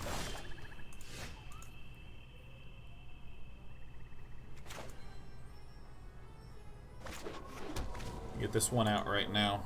And then I'm probably just gonna breeding pool Elvish Rejuvenator.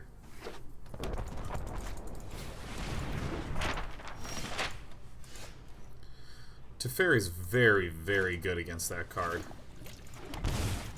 Because, like, once the treasure map starts to get a lot of counters on it, you just return it to the hand. Okay, do I have actually a lot of ways to put more lands out there? Not really. Like, Field of the Dead is almost the knee-jerk reaction, but I have a Scapeshift to be able to find that. So I think I'd rather invest in the different types of land thing right now.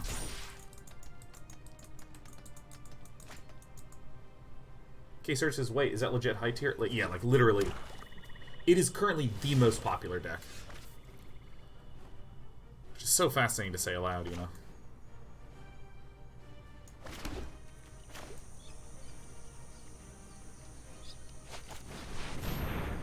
You don't have Dovin's Veto mana up, but, you know, it's fine. This isn't a fight you can win. Given that our opponent's black, I'm sure there's many black spells that our opponent can cast. Hydroid Krasis is an ideal draw. I think cutting the Arboreal Grazers is the correct play.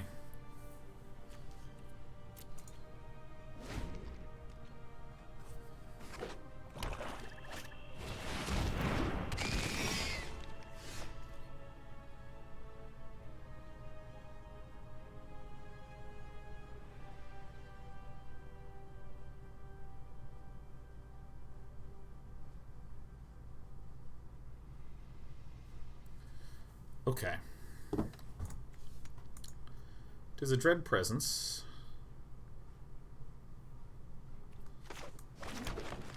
You know, I'm actually going to Ixalan's Binding this. Let's try this. This is actually a real problem card because this can ping my Teferi, and I don't want my Teferi pinged. I'm about to be able to Scapeshift them. So I'm just going to Ixalan's Binding this, prevent this from going anywhere.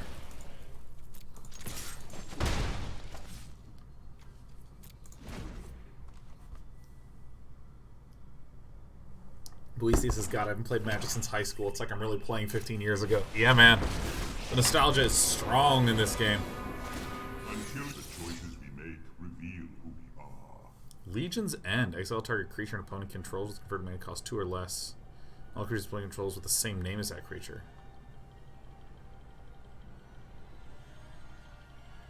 Whoa. Yeah, I'll do this. That's a good card to Dylan's Veto, huh?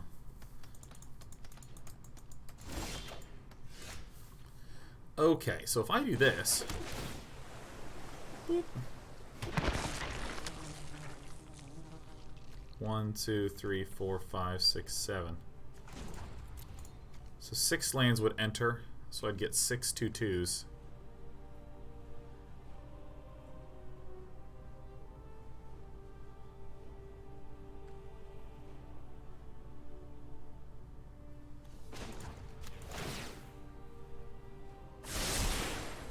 Okay, so this is what we do.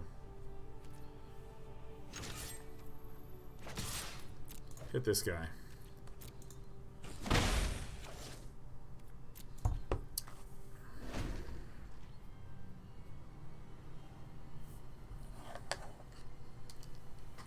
So Dylan's Veto looks like it was a correct choice to make.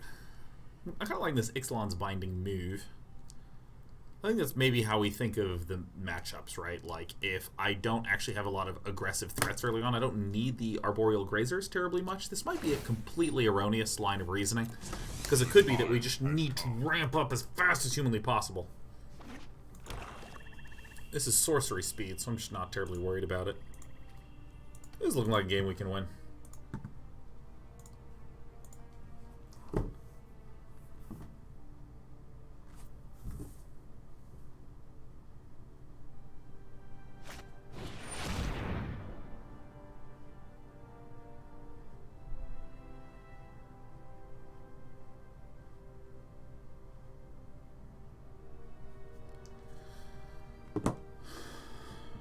That's fine. I think.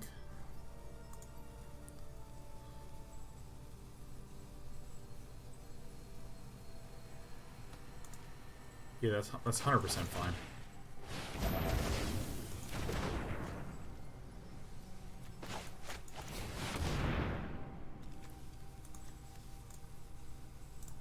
Please click. Okay.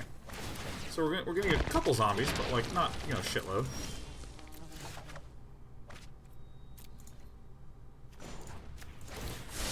my opponent is Oh, I've pretty done dead. the hero thing before.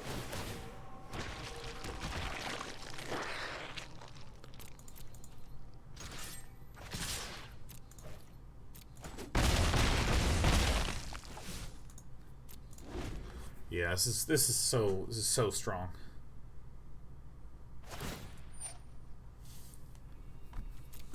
A curious choice. It's probably gonna have to Legion's End all this.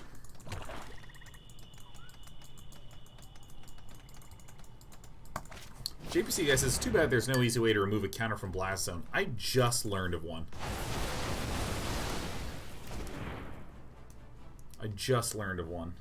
Which is Soul Diviner, dude. The 2-mana 2/3, you just tap it to remove a counter. It takes a turn, but like, you play him, you protect him with counter spells. The next turn you tap him.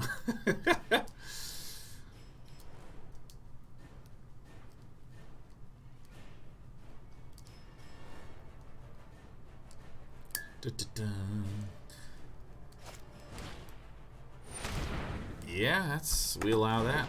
Yeah, so I mean, I think we actually completely and utterly annihilate this deck.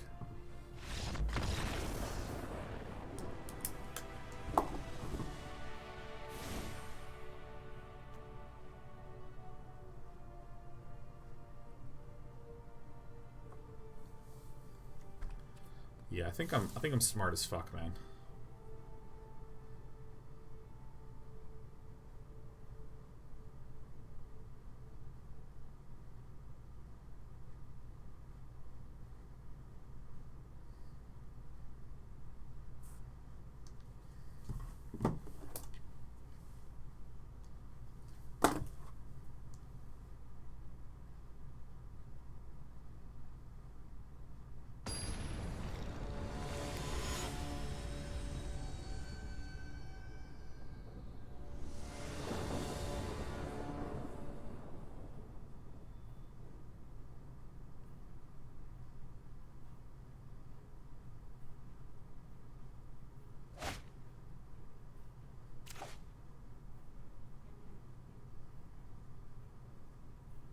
Alright, what's happening here? So our opponent doesn't do anything at the start. Alright, it's my turn. Alright, we did it. We're the best player here. Let's scry with this one first, because we have more green lands we can hit. Do I want a pair of these? No, I want something. Yeah, I'll take it. We'll receive that. Frank Sinatra says, hi, Dana, you're my favorite. Ooh. Ooh. Ooh. Thank you. Yeah, I mean, I pretty much have all the goods in the hand, right? Next turn, I, like, Field of the Dead Growth Spiral. It's like Circuitous Route. Everything that I need in my life out, right?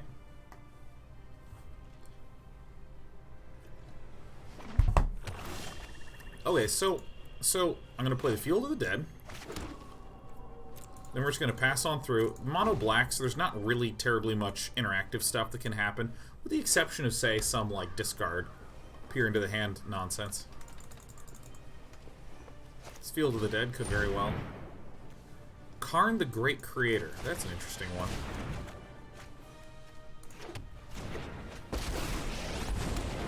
I will defend my allies. My grief fuels my mission. So depending upon what... Well... Alright, Sorcerer Spyglass. That's absolutely a fine card.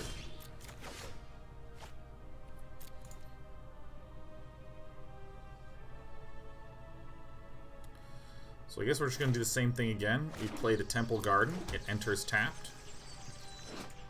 This is... yeah. So we just get 2 of these, and because they enter the battlefield at the same time...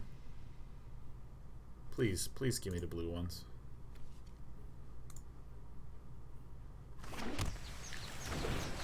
Because they enter the battlefield at the same time, it goes whoosh whoosh.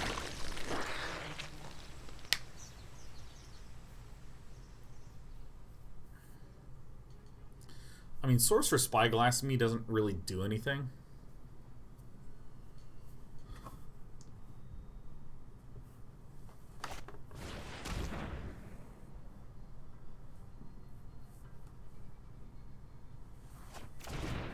Yeah, no, you get it. You get the Scapeshift. It's all yours.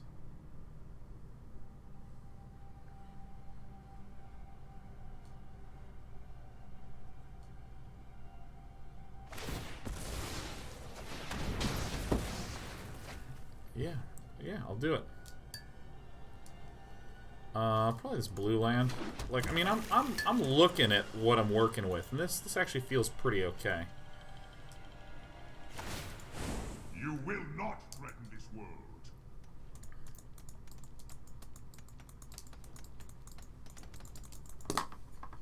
It's gonna pop down. Oh, look at that. It's a Chromatic Lantern. Nice. Okay, so the first thing that we're going to do is we're going to kick this. I don't actually think I have enough to... Oh, I do. Nice. So I get these out.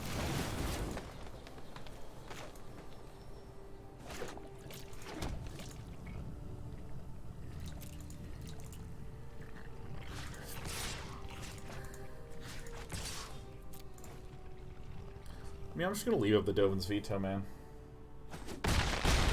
I will return. Yeah. Alright, I gotta start talking more. I'm getting a little distracted. I'm actually messaging Heroes of Fitness because I had a question about my dinner. I gotta make some burgers tonight. You know, can I just say this with no shame? I don't really know how to make a burger. I don't really know how to do it. I had to watch a video today about how to make a burger where you just fucking mash up the ground beef. Bam! Throw it in there. Yeah, it's fine. Look at my hand. Doesn't matter. So I think what I've learned is the most important thing is to season it.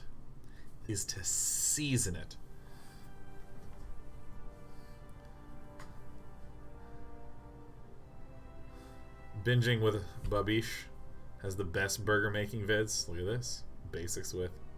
How do you pronounce that name? Is it Babish? Babish? What?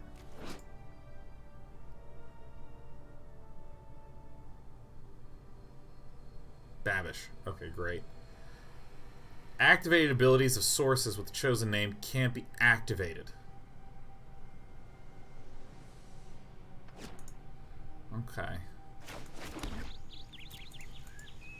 I firmly intend to have this pair of guys deal 18 damage. That's our game plan. Wouldn't it be better to name Field of the Dead? So, this is activated abilities. So, activated abilities would be something like what this treasure map's doing with its scries. Or this thing's tap to add 1 mana of any color. So, like... This has no activated abilities because it is not a permanent. These have activated abilities that are mana abilities.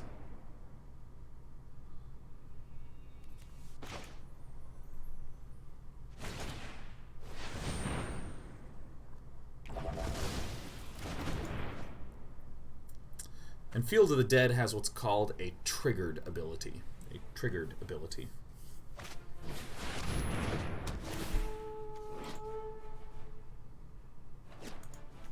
Why could I not? Oh, because it's literally a creature. Dum-dum.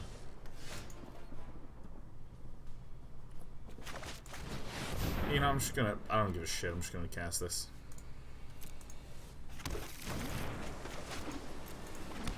We could be dead. Because Golos, Tireless Pilgrim. Exile the top 3 cards, may play them without paying their mana cost. We are dead.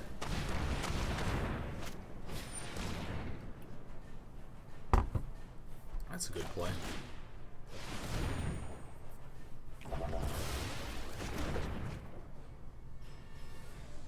Sorcerer Spyglass should have named Baby Teferi.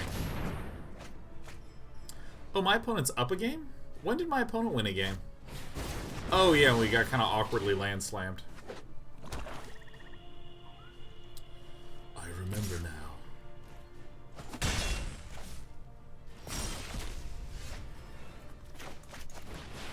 me that land of the dead. Good. There's actually so many powerful cards in my deck right now.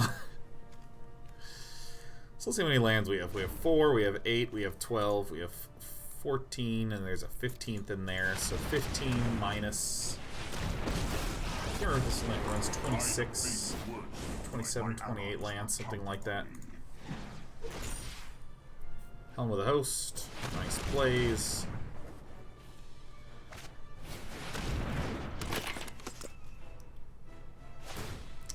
You know, there's a 90% chance we have died in our own laps today. Doot doot.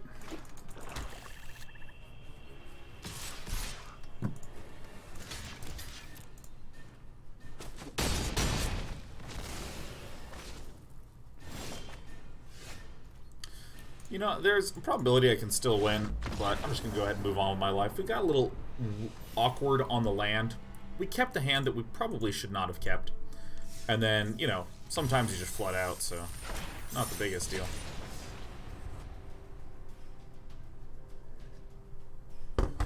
Hey, another Space Guy. The whole point of this deck is that it is a Field of the Dead deck.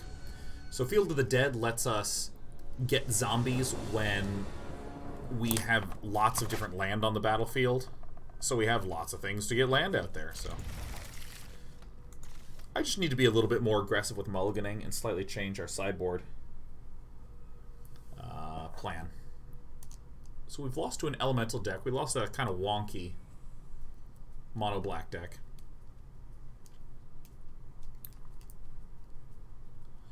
But I think that sort of loss really highlights what some of the core issues are.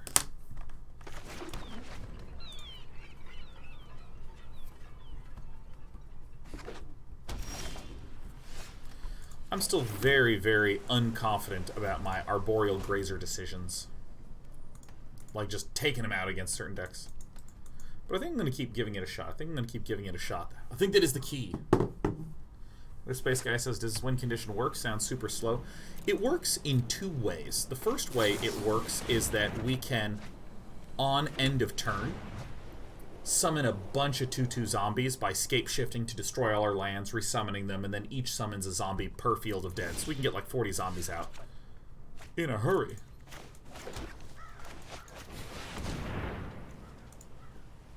No.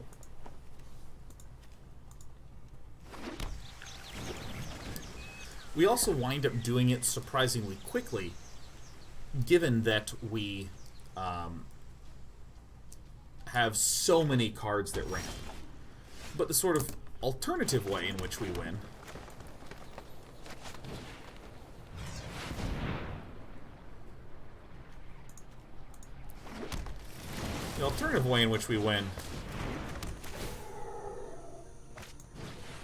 is simply that if we do get Fields of the Dead onto the board and they stick, then every turn we are either drawing a land, which will create a bunch of zombies.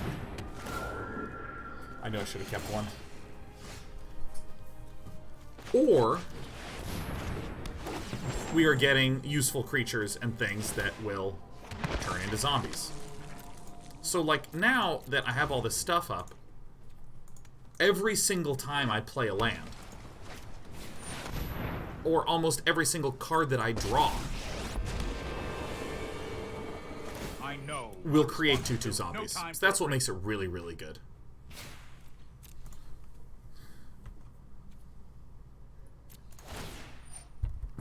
So wait for our opponent to untap 2 lands. Let's destroy the one that has... I'm going to destroy this black... No, let's not. Let's destroy this white land. I think this deck runs 1 swamp, 1 island. God, now that I put this box for my cat on my desk, man, I have such less room. Yeah, that's fine.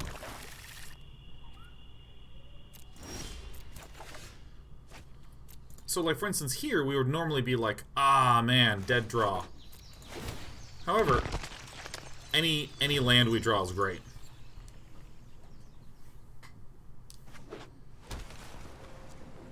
We drew a few too many basics early. That would have been a good deck. Fire servants, your corpse will volunteer. That was a bit problematic. Rise and shine. Hurry! Hurry! This is a huge problem. Ah, man, like, I just needed to keep one Arboreal Grazer back. That was a bit thoughtless of a decision. Okay, 2, 4, 6, 8. A billion.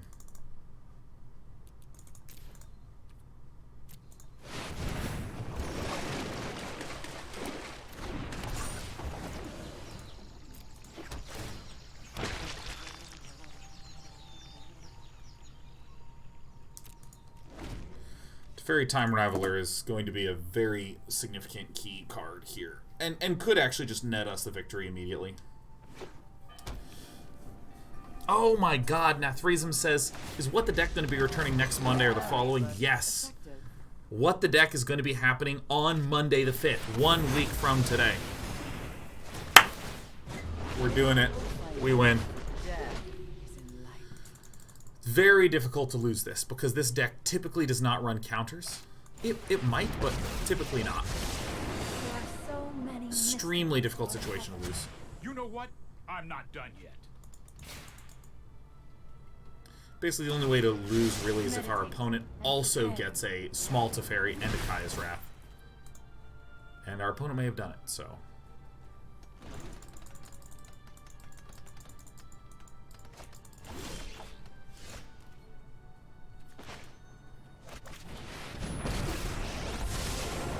You show remorse. I'll get you straight. Don't worry. I got this.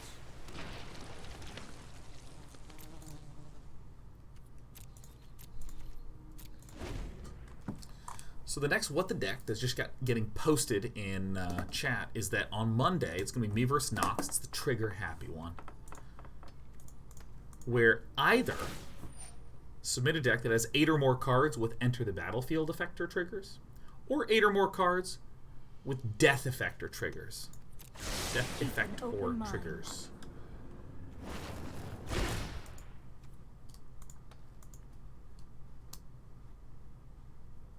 Oh, that's the most perfect card.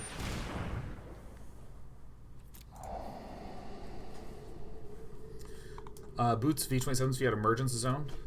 I mean, we already are able to cast it at instant speed, Boots. We're already able to cast it at instant speed.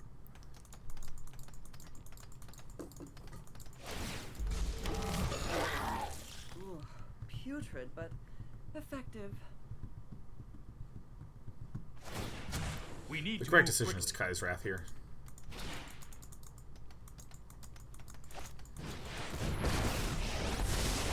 I can no longer stand by and watch. This might be Well, a bad fuck. idea.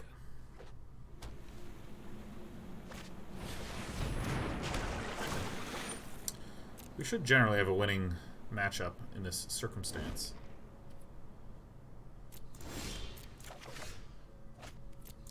There were some unfortunates that occurred. Let's send that one back. I'm kind of relieved that... Well, let's see here. What is the most effective way to win this?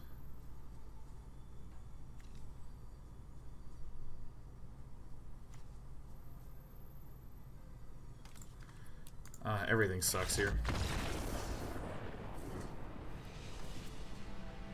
So let me change my sideboarding plan. So we're going to have to sacrifice all of our lands next turn in case any of you did not see that outcome.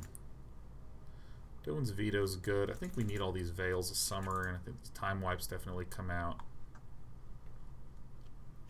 So what we've been trying is the Ixalan's Binding. Let's give this a shot.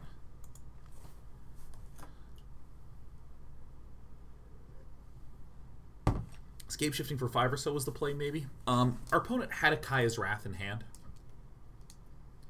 So, it's a bit rough.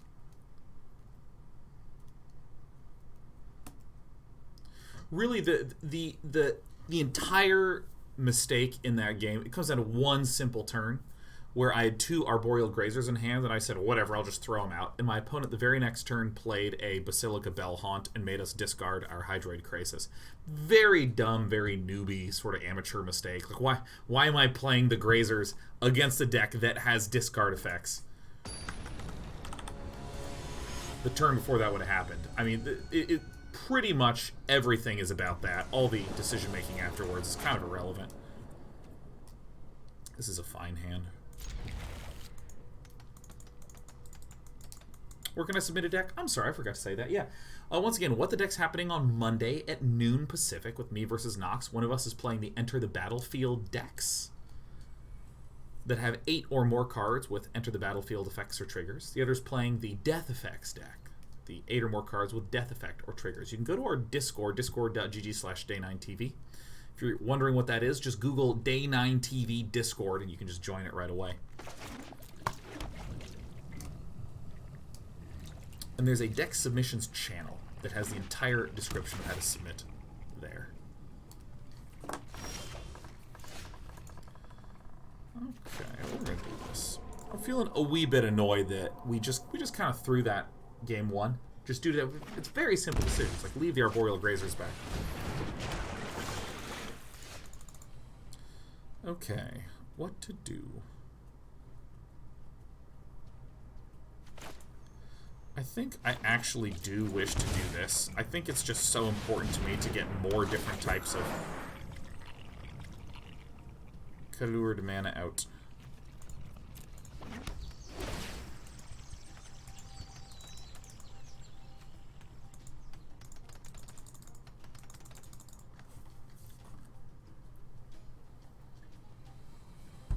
Oh, I just miscounted. Because if I had had a unique one out, then I could have Circuitous Routed to get 1, 2, 3, 4, and then 5, 6. No, we're still okay. 1, 2, 3, 4.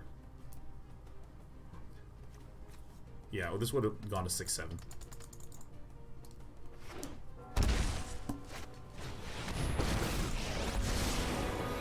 Fear, terror, and horror are the ingredients of the perfect meal.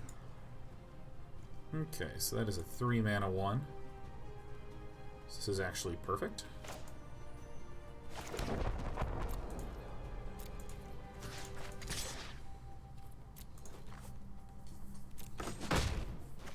This is such interesting tech. Fear disturbs me.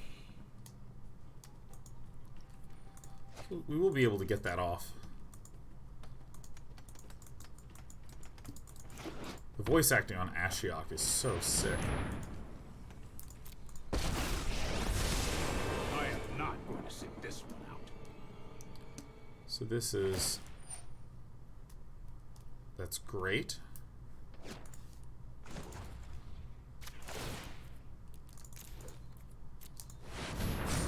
That's more like it.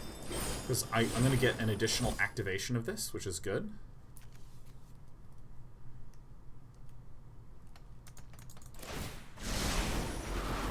Behold.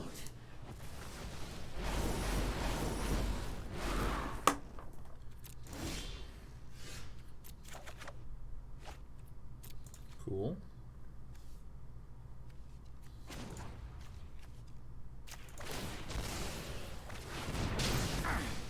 Has been a nightmare.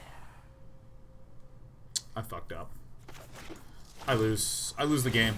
I'm making some real amateur mistakes, because now my opponent's going to have 5 mana and can just play Teferi Hero Dominaria, which Schneider 599 very clearly has. Schneider 599 has not played like a single Thought Erasure. A single Duress. Woof. I am making the mistakey. Well, let's try to make the best of it while we can.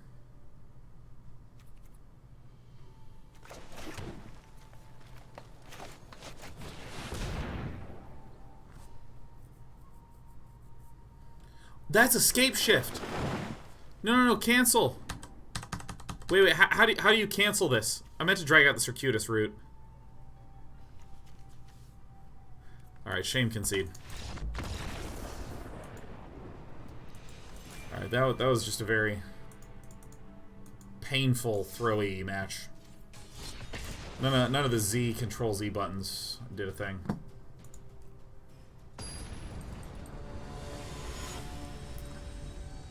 Fuck. God, that was a frustrating match. Still think we had a relatively strong chance in that match too. We just needed to not, like... Digroof says Alt F4 Sean. Yeah, man, you're fucking telling me. Alright. Enters tap.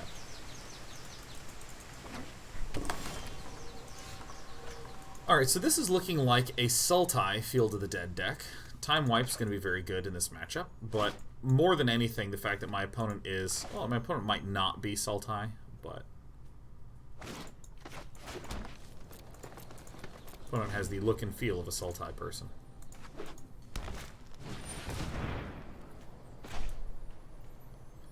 Right, so we do this. The question is, which one do we plop on down?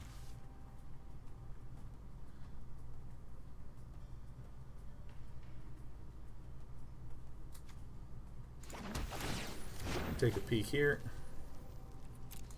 That'll do fine.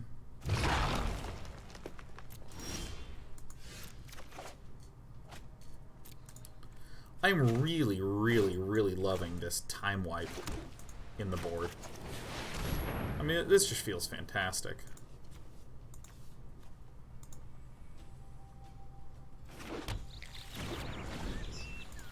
Like, super, super fantastic. So this matchup, given that I'm seeing Wild Growth Walkers, is probably one of the matchups where I want to bring in a Baffling End.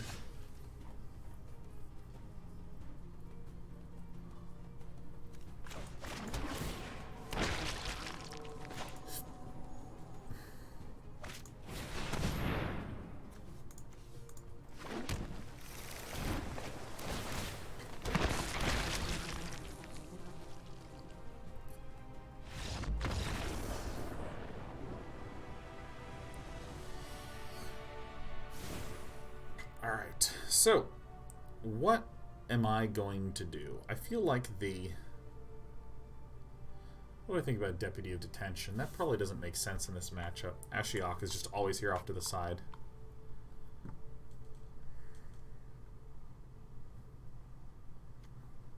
Ashiok might actually be pretty important in this matchup.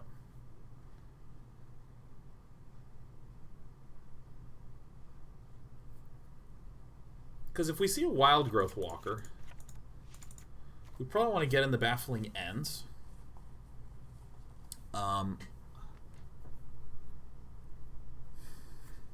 Maybe I just want one Arboreal Grazer. I don't think I need Dovin's Veto as much. Maybe we do. Maybe we do want it. Ixalan's binding against another green deck. I would assume they have ways to deal with that.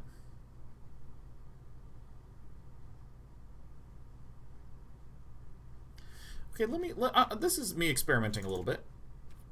These Dovin Vetoes post-board have been seeming to be good, but I've been seeing a lot of, like, Sultai Field of the Dead decks that just run creatures.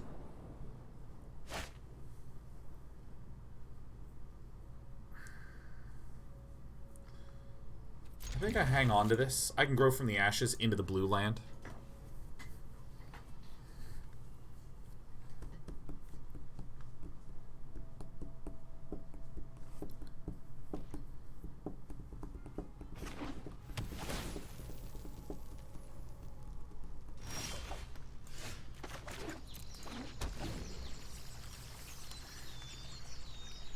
Breeding Pool will be good here. Breeding Pool will be very good here. Hinterland Harbor will be very good here.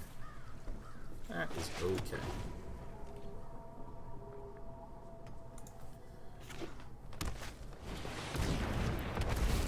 Wizen Leaf. Where were you last turn?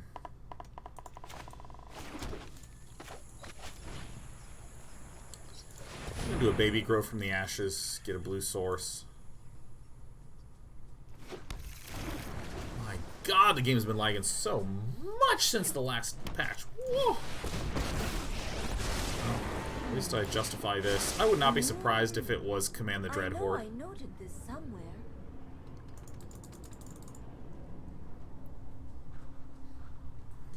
Archie Sin is asking if Sean Alpha would consider at some point making a Golos Teferi artifact. I feel like it'd be pretty entertaining. Oh man, I'm pretty good with this Dovin's Veto business, huh? I feel like currently I'm pretty interested in just playing some top tier decks for a little bit. Like, that's what we're doing today. We're playing this Bant Scapeshift deck because it's just considered so good.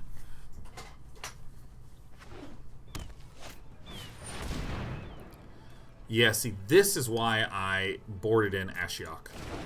This Cavalier of Thorns just puts so much junk into the graveyard.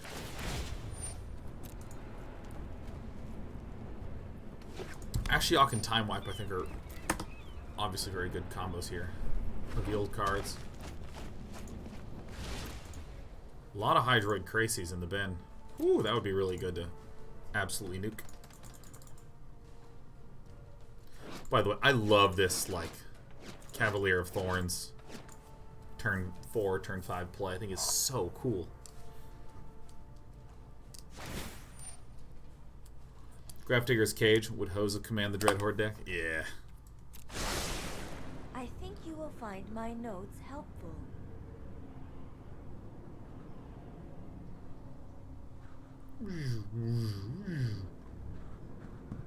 Also, putting Cavalier into your deck. Just this list seems pretty straightforward and pretty tight. A lot of goods in there.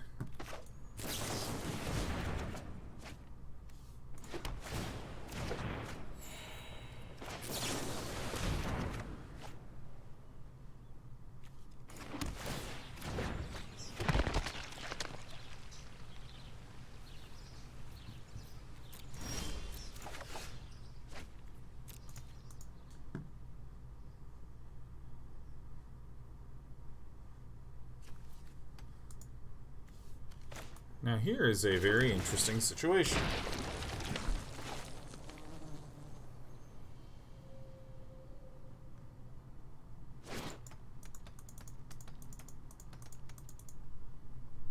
One, two, three, four, 5, 6, 7. So I could get one Field of the Dead and then 1, 2, 3, 4, 5, 6 things. So this would be 7 times 2 would be 14.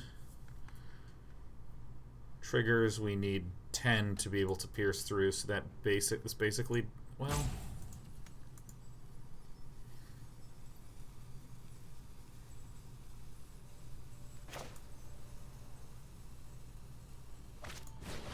Yeah, I'm gonna just wait a turn on this. I'm known for my excellent timing.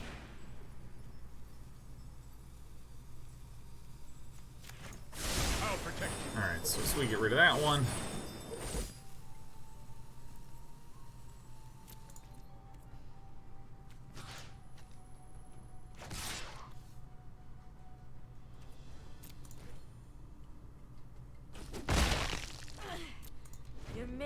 Difficult to work. Okay. Okay.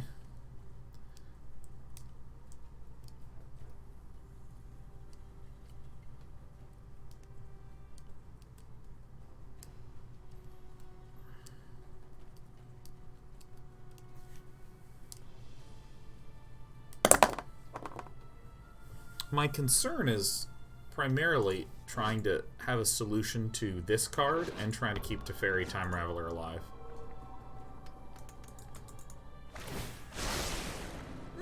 So I think that this allows Teferi to stay alive, and then next turn I have all the mana up to both Scapeshift and Dovin's Veto. Needed to uptick there an instant speed time wipe. That doesn't seem like strongest play.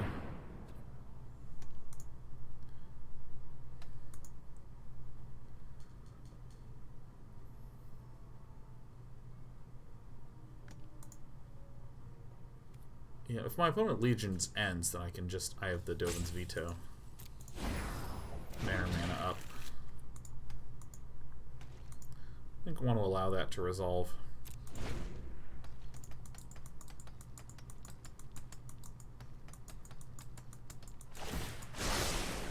to the library. So I could have talked that turn out a little more. If I just played this and +1'd, my opponent could Legion's End to kill all this stuff.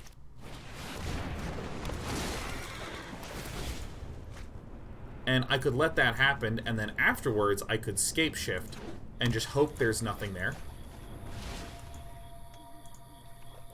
And then be able to block these two and keep this alive.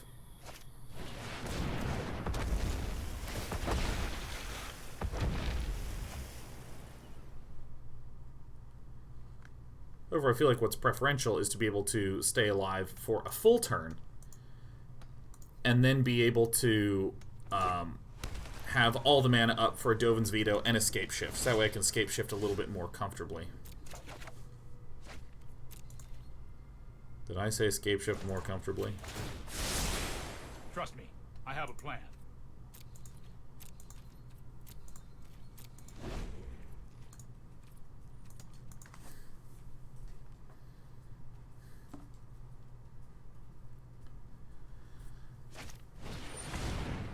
Okay, that is okay.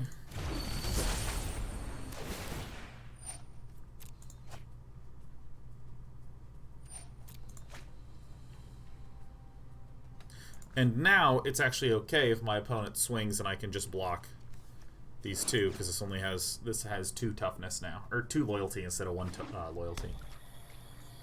Hey, Bad Hygiene 979. Hope your hygiene's been going well, man.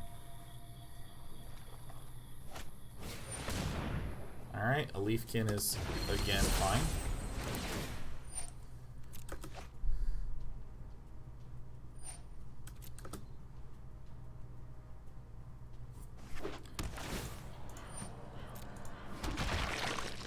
Double Scapeshifting here is pretty cool.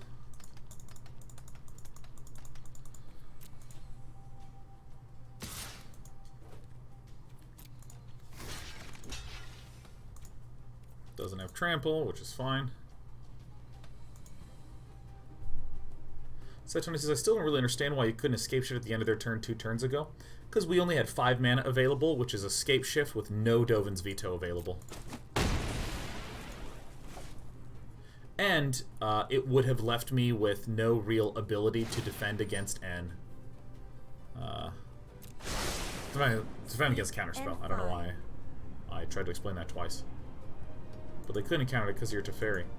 Oh my god, dude. This passive has absolutely fucking ruined me so many times. It has ruined the shit out of me so many times. Woof.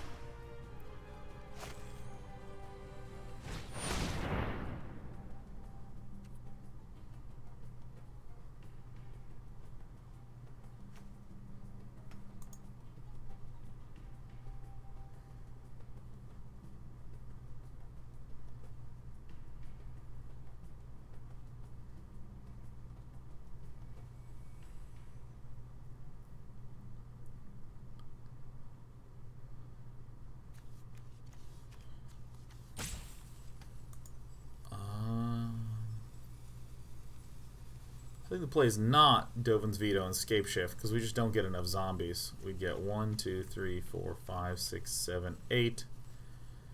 8 times 2 would be 16. We have 1, 2, 3, 4, 5. 16 minus... 1, 2, 3, 4, 5. We would get 16 zombies. 17 minus 5 is 12. 12 times 2. Yeah, actually that does work.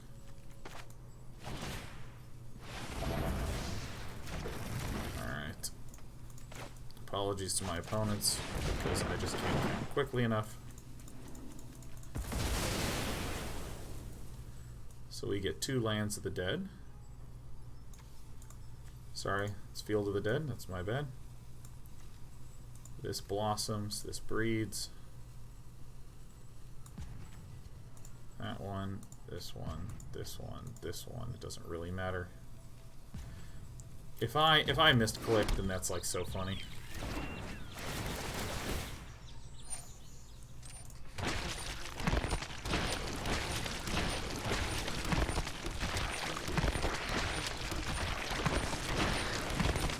Yeah, you can't counter effect on Teferi.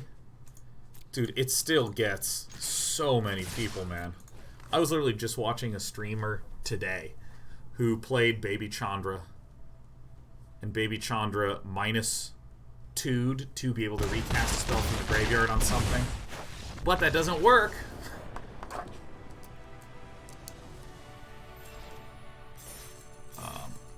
Because you have to cast it at instant speed.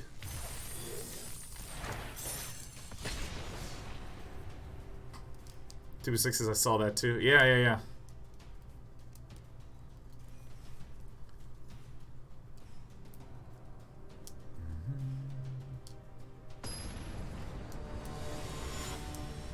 So I think that the important thing is I see some discussion from some better analysts, fan of Ares and Sad in chat.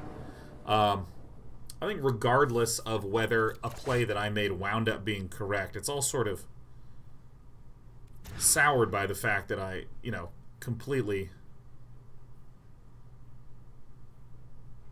Fuck. I think I chucked this one. I'm going to keep purely because I have that scry there. Banked it. It's all soured by the fact that I completely forgot about the Teferi passive. Well, it's not like forgot about, like I knew it was there, but it's just like continuing to use it as part of my evaluation process. It's like sometimes there, sometimes not.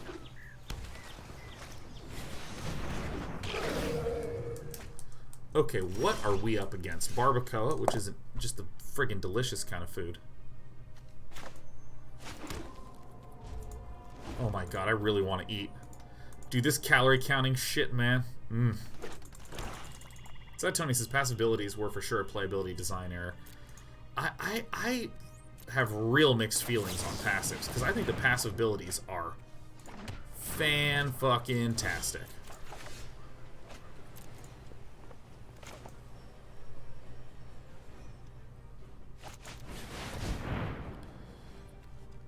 Like, I think they're so cool. Let's count here. 2, 4, 6, 7. I am not going to play this because I am not an amateur. Red mana, Nicol Bolas. 2, 4, 6, 8. Yeah, because I think the passive abilities are so sweet and they're so cool.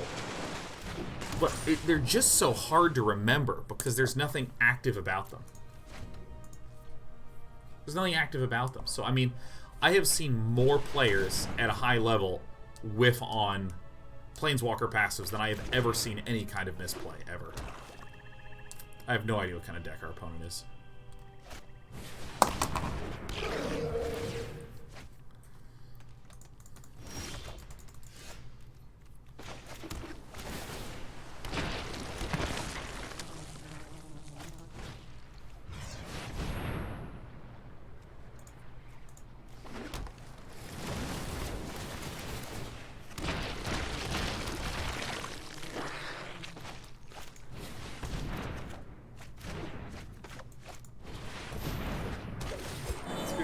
Dead out there for good measure. Okay, yeah, let's put a Hallowed Fountain.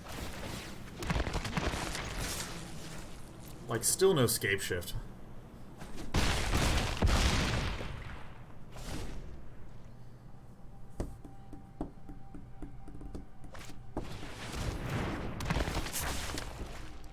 I don't really know what our opponent's deck is. Okay.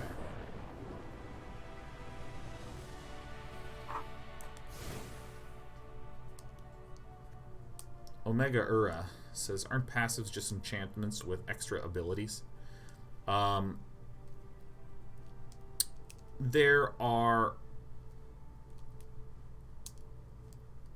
a lot more triggered and like active type abilities that I feel like, like whenever you play a large creature, draw a card, those types of things. So, in a very literal sense, yeah, they're there. But for whatever reason, it's weird to me how much that sort of stuff gets whiffed. So we're against a black and blue deck. We don't need a time wipe because I didn't see anything scary. Arboreal Grazer probably doesn't make sense. Dovin's Veto probably does. Arboreal Grazer still probably doesn't make sense. Screw this guy's graveyard. I don't know if this is the good boarding thing, but it makes sense. So I guess the more I think about it, yeah, the more I reflect on it, the more it's like, yeah, no, enchantments technically do have a lot of this stuff.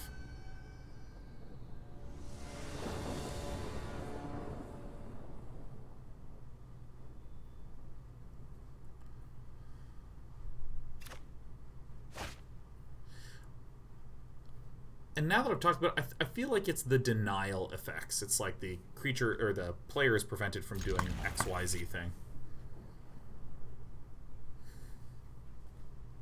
Yeah, I don't know why it is. I don't know why it is. Yeah, take whatever you want.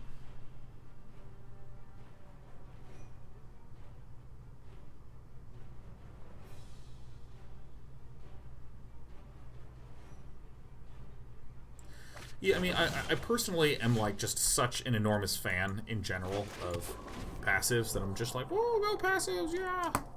You know, I also realized I made a mistake. I should have played a forest on turn 1, because if I draw a growth spiral, I'm going to get punished for that.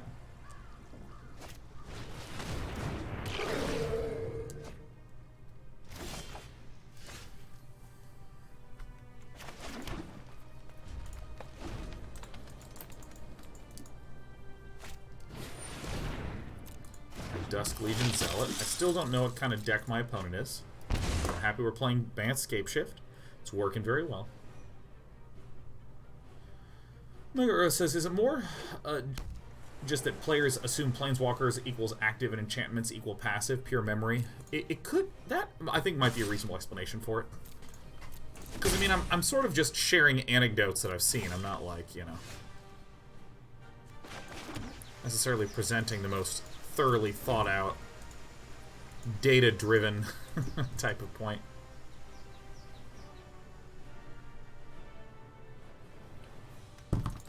Dimir Reanimator.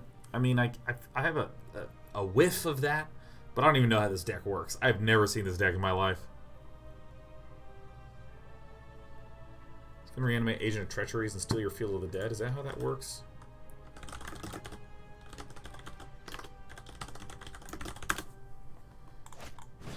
Agent of Treachery says...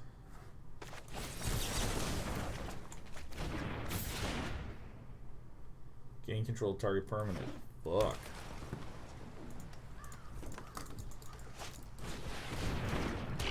Yeehaw. Ooh, well, if I can get Ashiok up and running, that'd be great.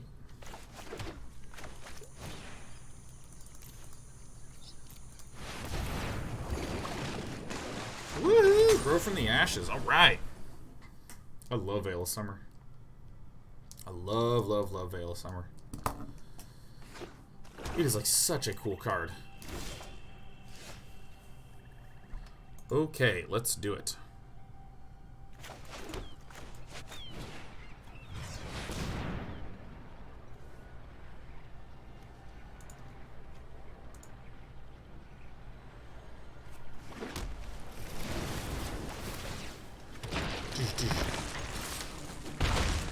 Bang. Ashiok would be very nice.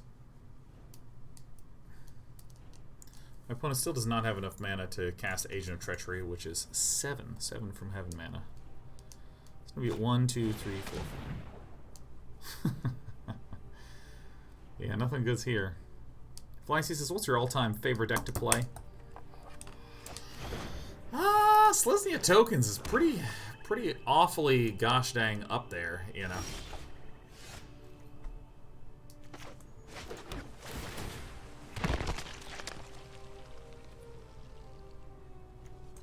Something more useful. 1, 2, 3, 4, 5, 6, 7, 8.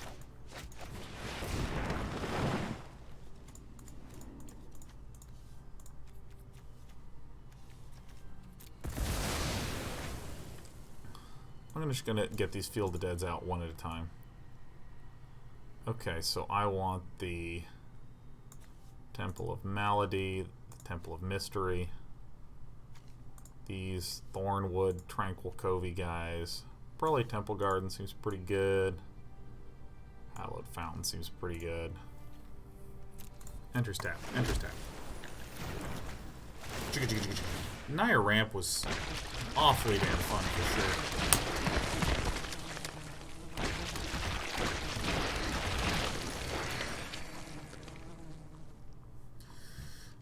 Probably not. Probably don't want just another. Yeah, that's. Yeah. Yeah. Alright, coming in.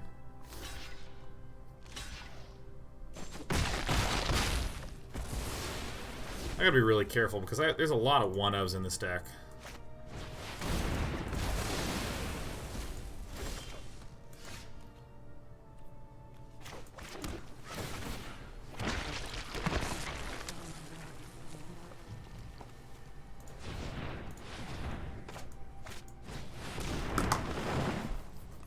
I think I only sack like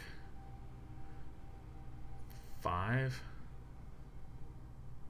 Sounds right.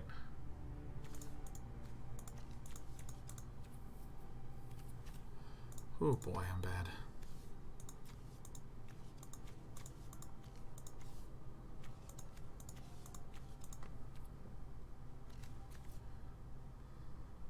One, two, three.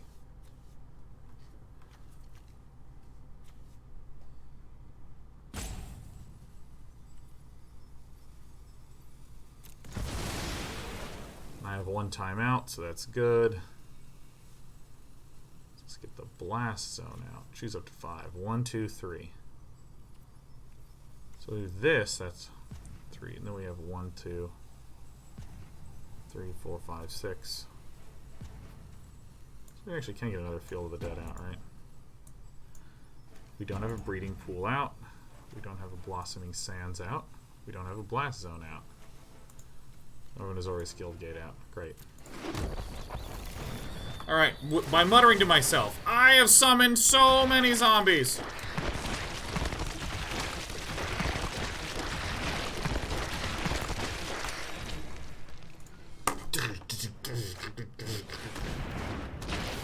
Tongue-bound Lich is one okay guy.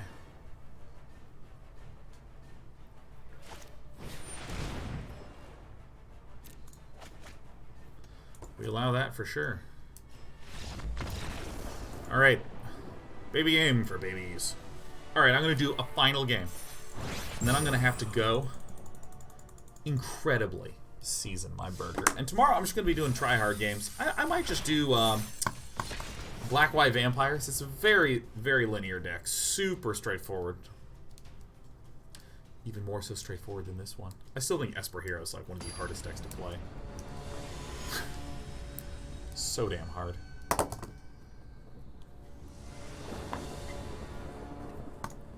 Play first. No.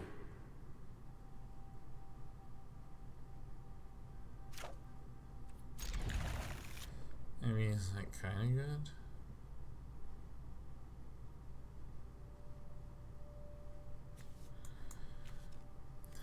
I mean, I've been up against like no aggro. What are you gonna put on your burger?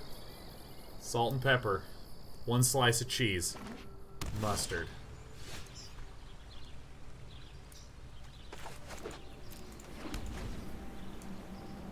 It's gonna be fucking sick, man. We're against Romiad. Alright, so it's Bant. Could be Bant Ramp, could be Bant. No, look at that. Hey! It's me!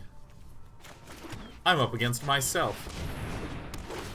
No onion? Dude, I am on an out-of-control focused diet, okay? I will put on exactly what I am required to put on.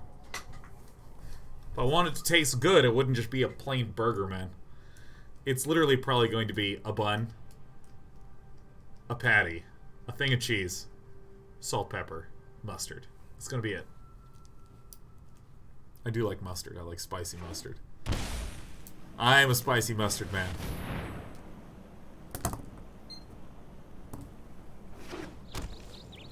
Oh, my computer just restarted. Well, that's not the best news I've ever had.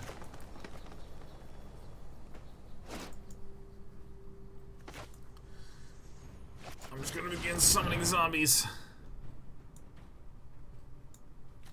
The green ones. This one's green. This one's green.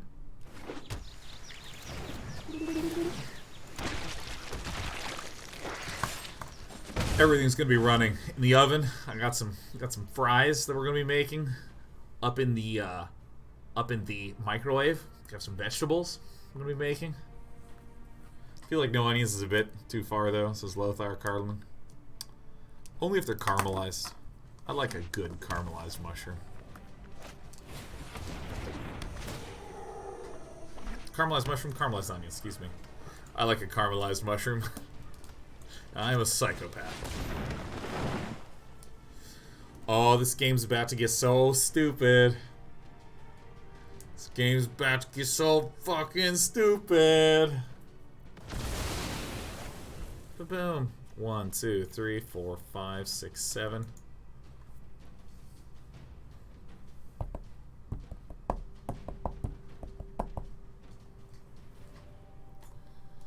Alright. 20 zombies. Who wore it better?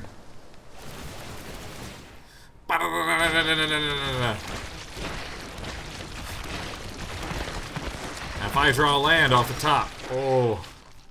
Boy howdy.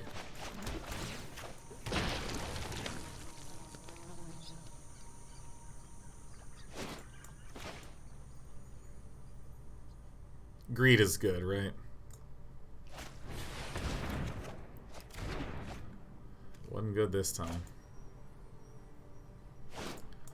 1, 2, 3, 4, 5, 6, 7, 8.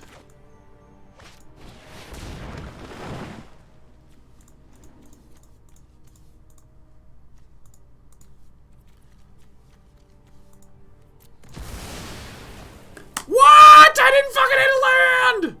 Oh, fuck. Fucking hell. Ah, oh, Jesus. Oh, this is so miserable. This fucking interface, man. I am 1,000,000,000% blaming the interface on this one. It is like not even close how much the interface deserves so much blame in that spot. I hit the button.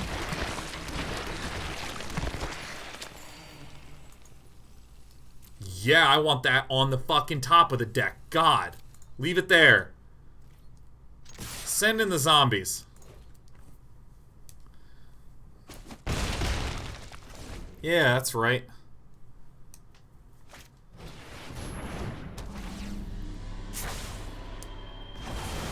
Ooh!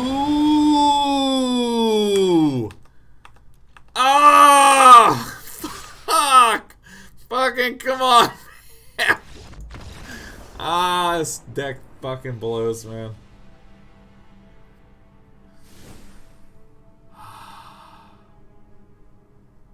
Alright. This one gets out of here.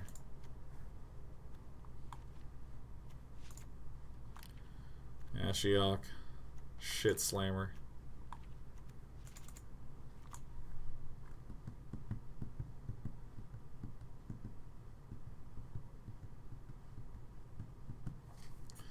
It's gonna be so fucking slow. This game is gonna be so dumb.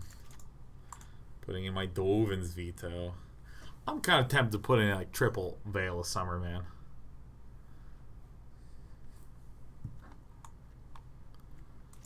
I guess I'll put these bastards in there, man. This is gonna be the sickest tech card, man. Just you wait. Just you wait.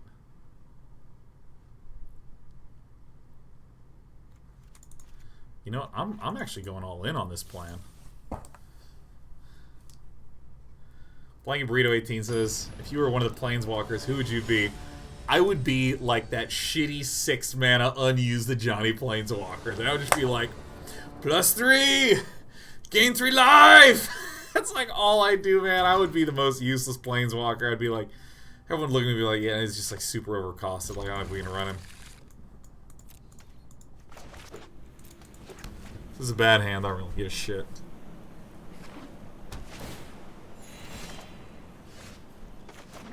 Already thrown this game away by keeping this hand.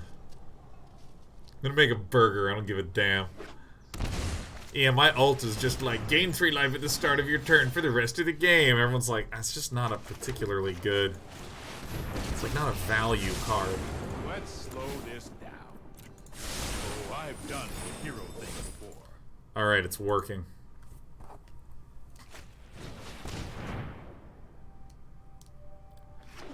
Alright, me and my opponent are like fucking terrible players. Ah, shit. This might be a bad idea.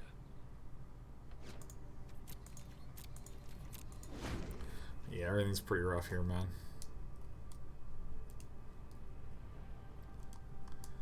That's what it would be, man.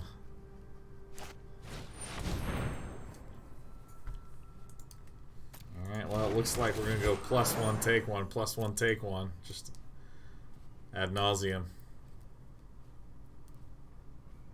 Fuck, we're so fucked. Alright. Oh, come on, man. Please. Yeah, that's right. That's what I'm talking about, man. I'm living it up. I've got it. I'm gonna absolutely Deputy of Detend the shit out of Ramiad. We're looking increasingly boned. Alright, this is not good.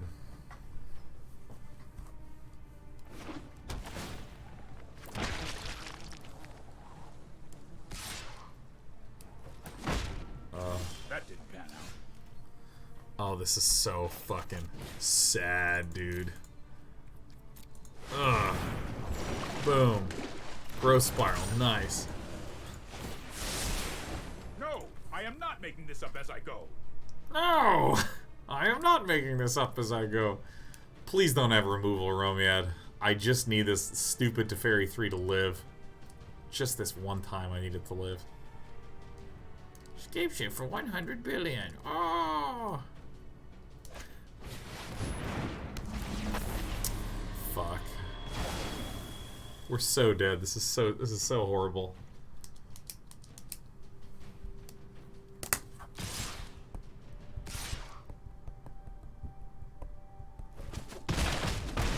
This is hardly my It's all our mediocre keep. I didn't want to go to 5. That's not logic. That's just me telling you I didn't fucking want to go to 5. You can't make me go to 5. I didn't want to go to 5.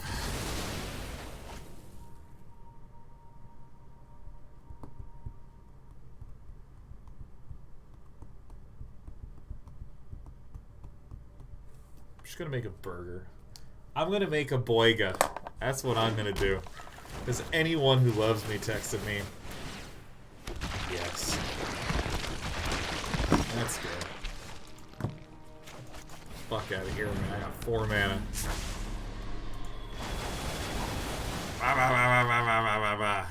God, it feels good, and I got all these Veil of Summers up, man. My plan can't be beat. Oh, we gonna get a boiga. I don't know why I find losing so unbelievably funny.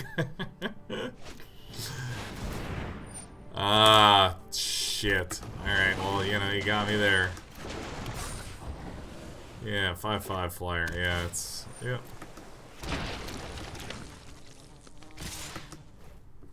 Oh, hell yeah, look at this. Boom, ba-bam.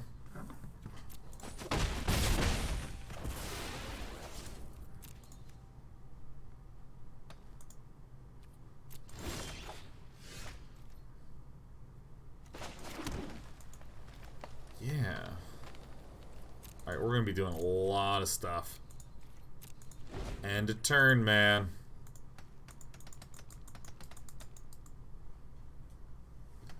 Oh man, Romiad.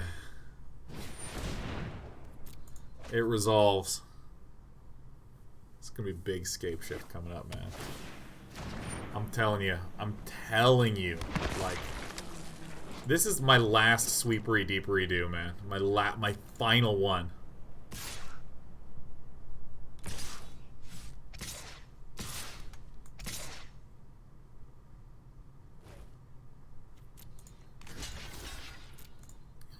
I'll do it like this.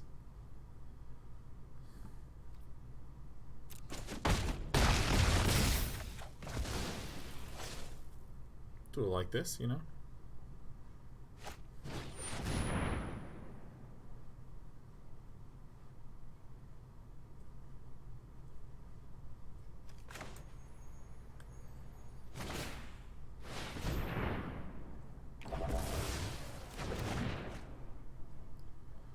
Pretty cool, huh?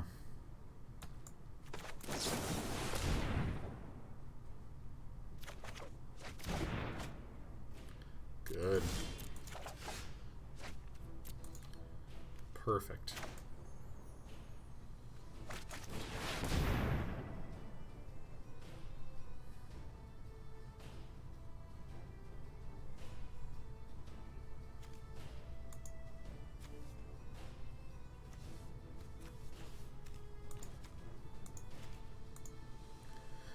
Oh, good.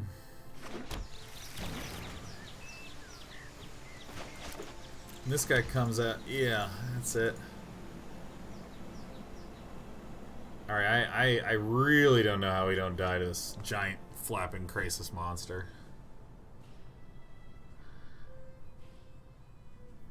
Is this guy actually going to Field of the Dead my Field of the Dead? Field of the Ruin my Field of Ruin? It's fine.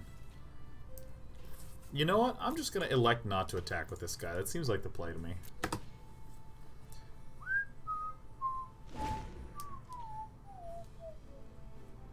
So, I mean, I'm going to be low enough that I'm going to have to do something pretty drastic here.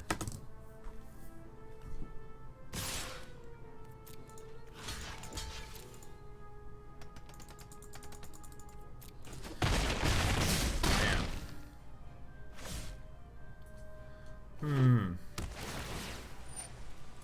Alright. Okay.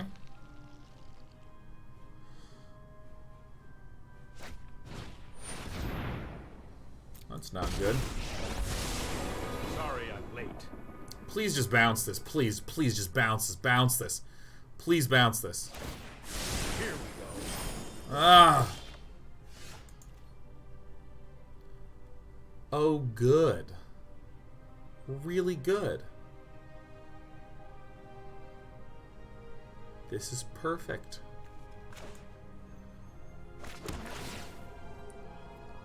Glad to see you. Glad to see you, you know. Oh, why did I not blow this thing up, man? I'm so fucking stupid. I'm just gonna get out of here, man. Alright.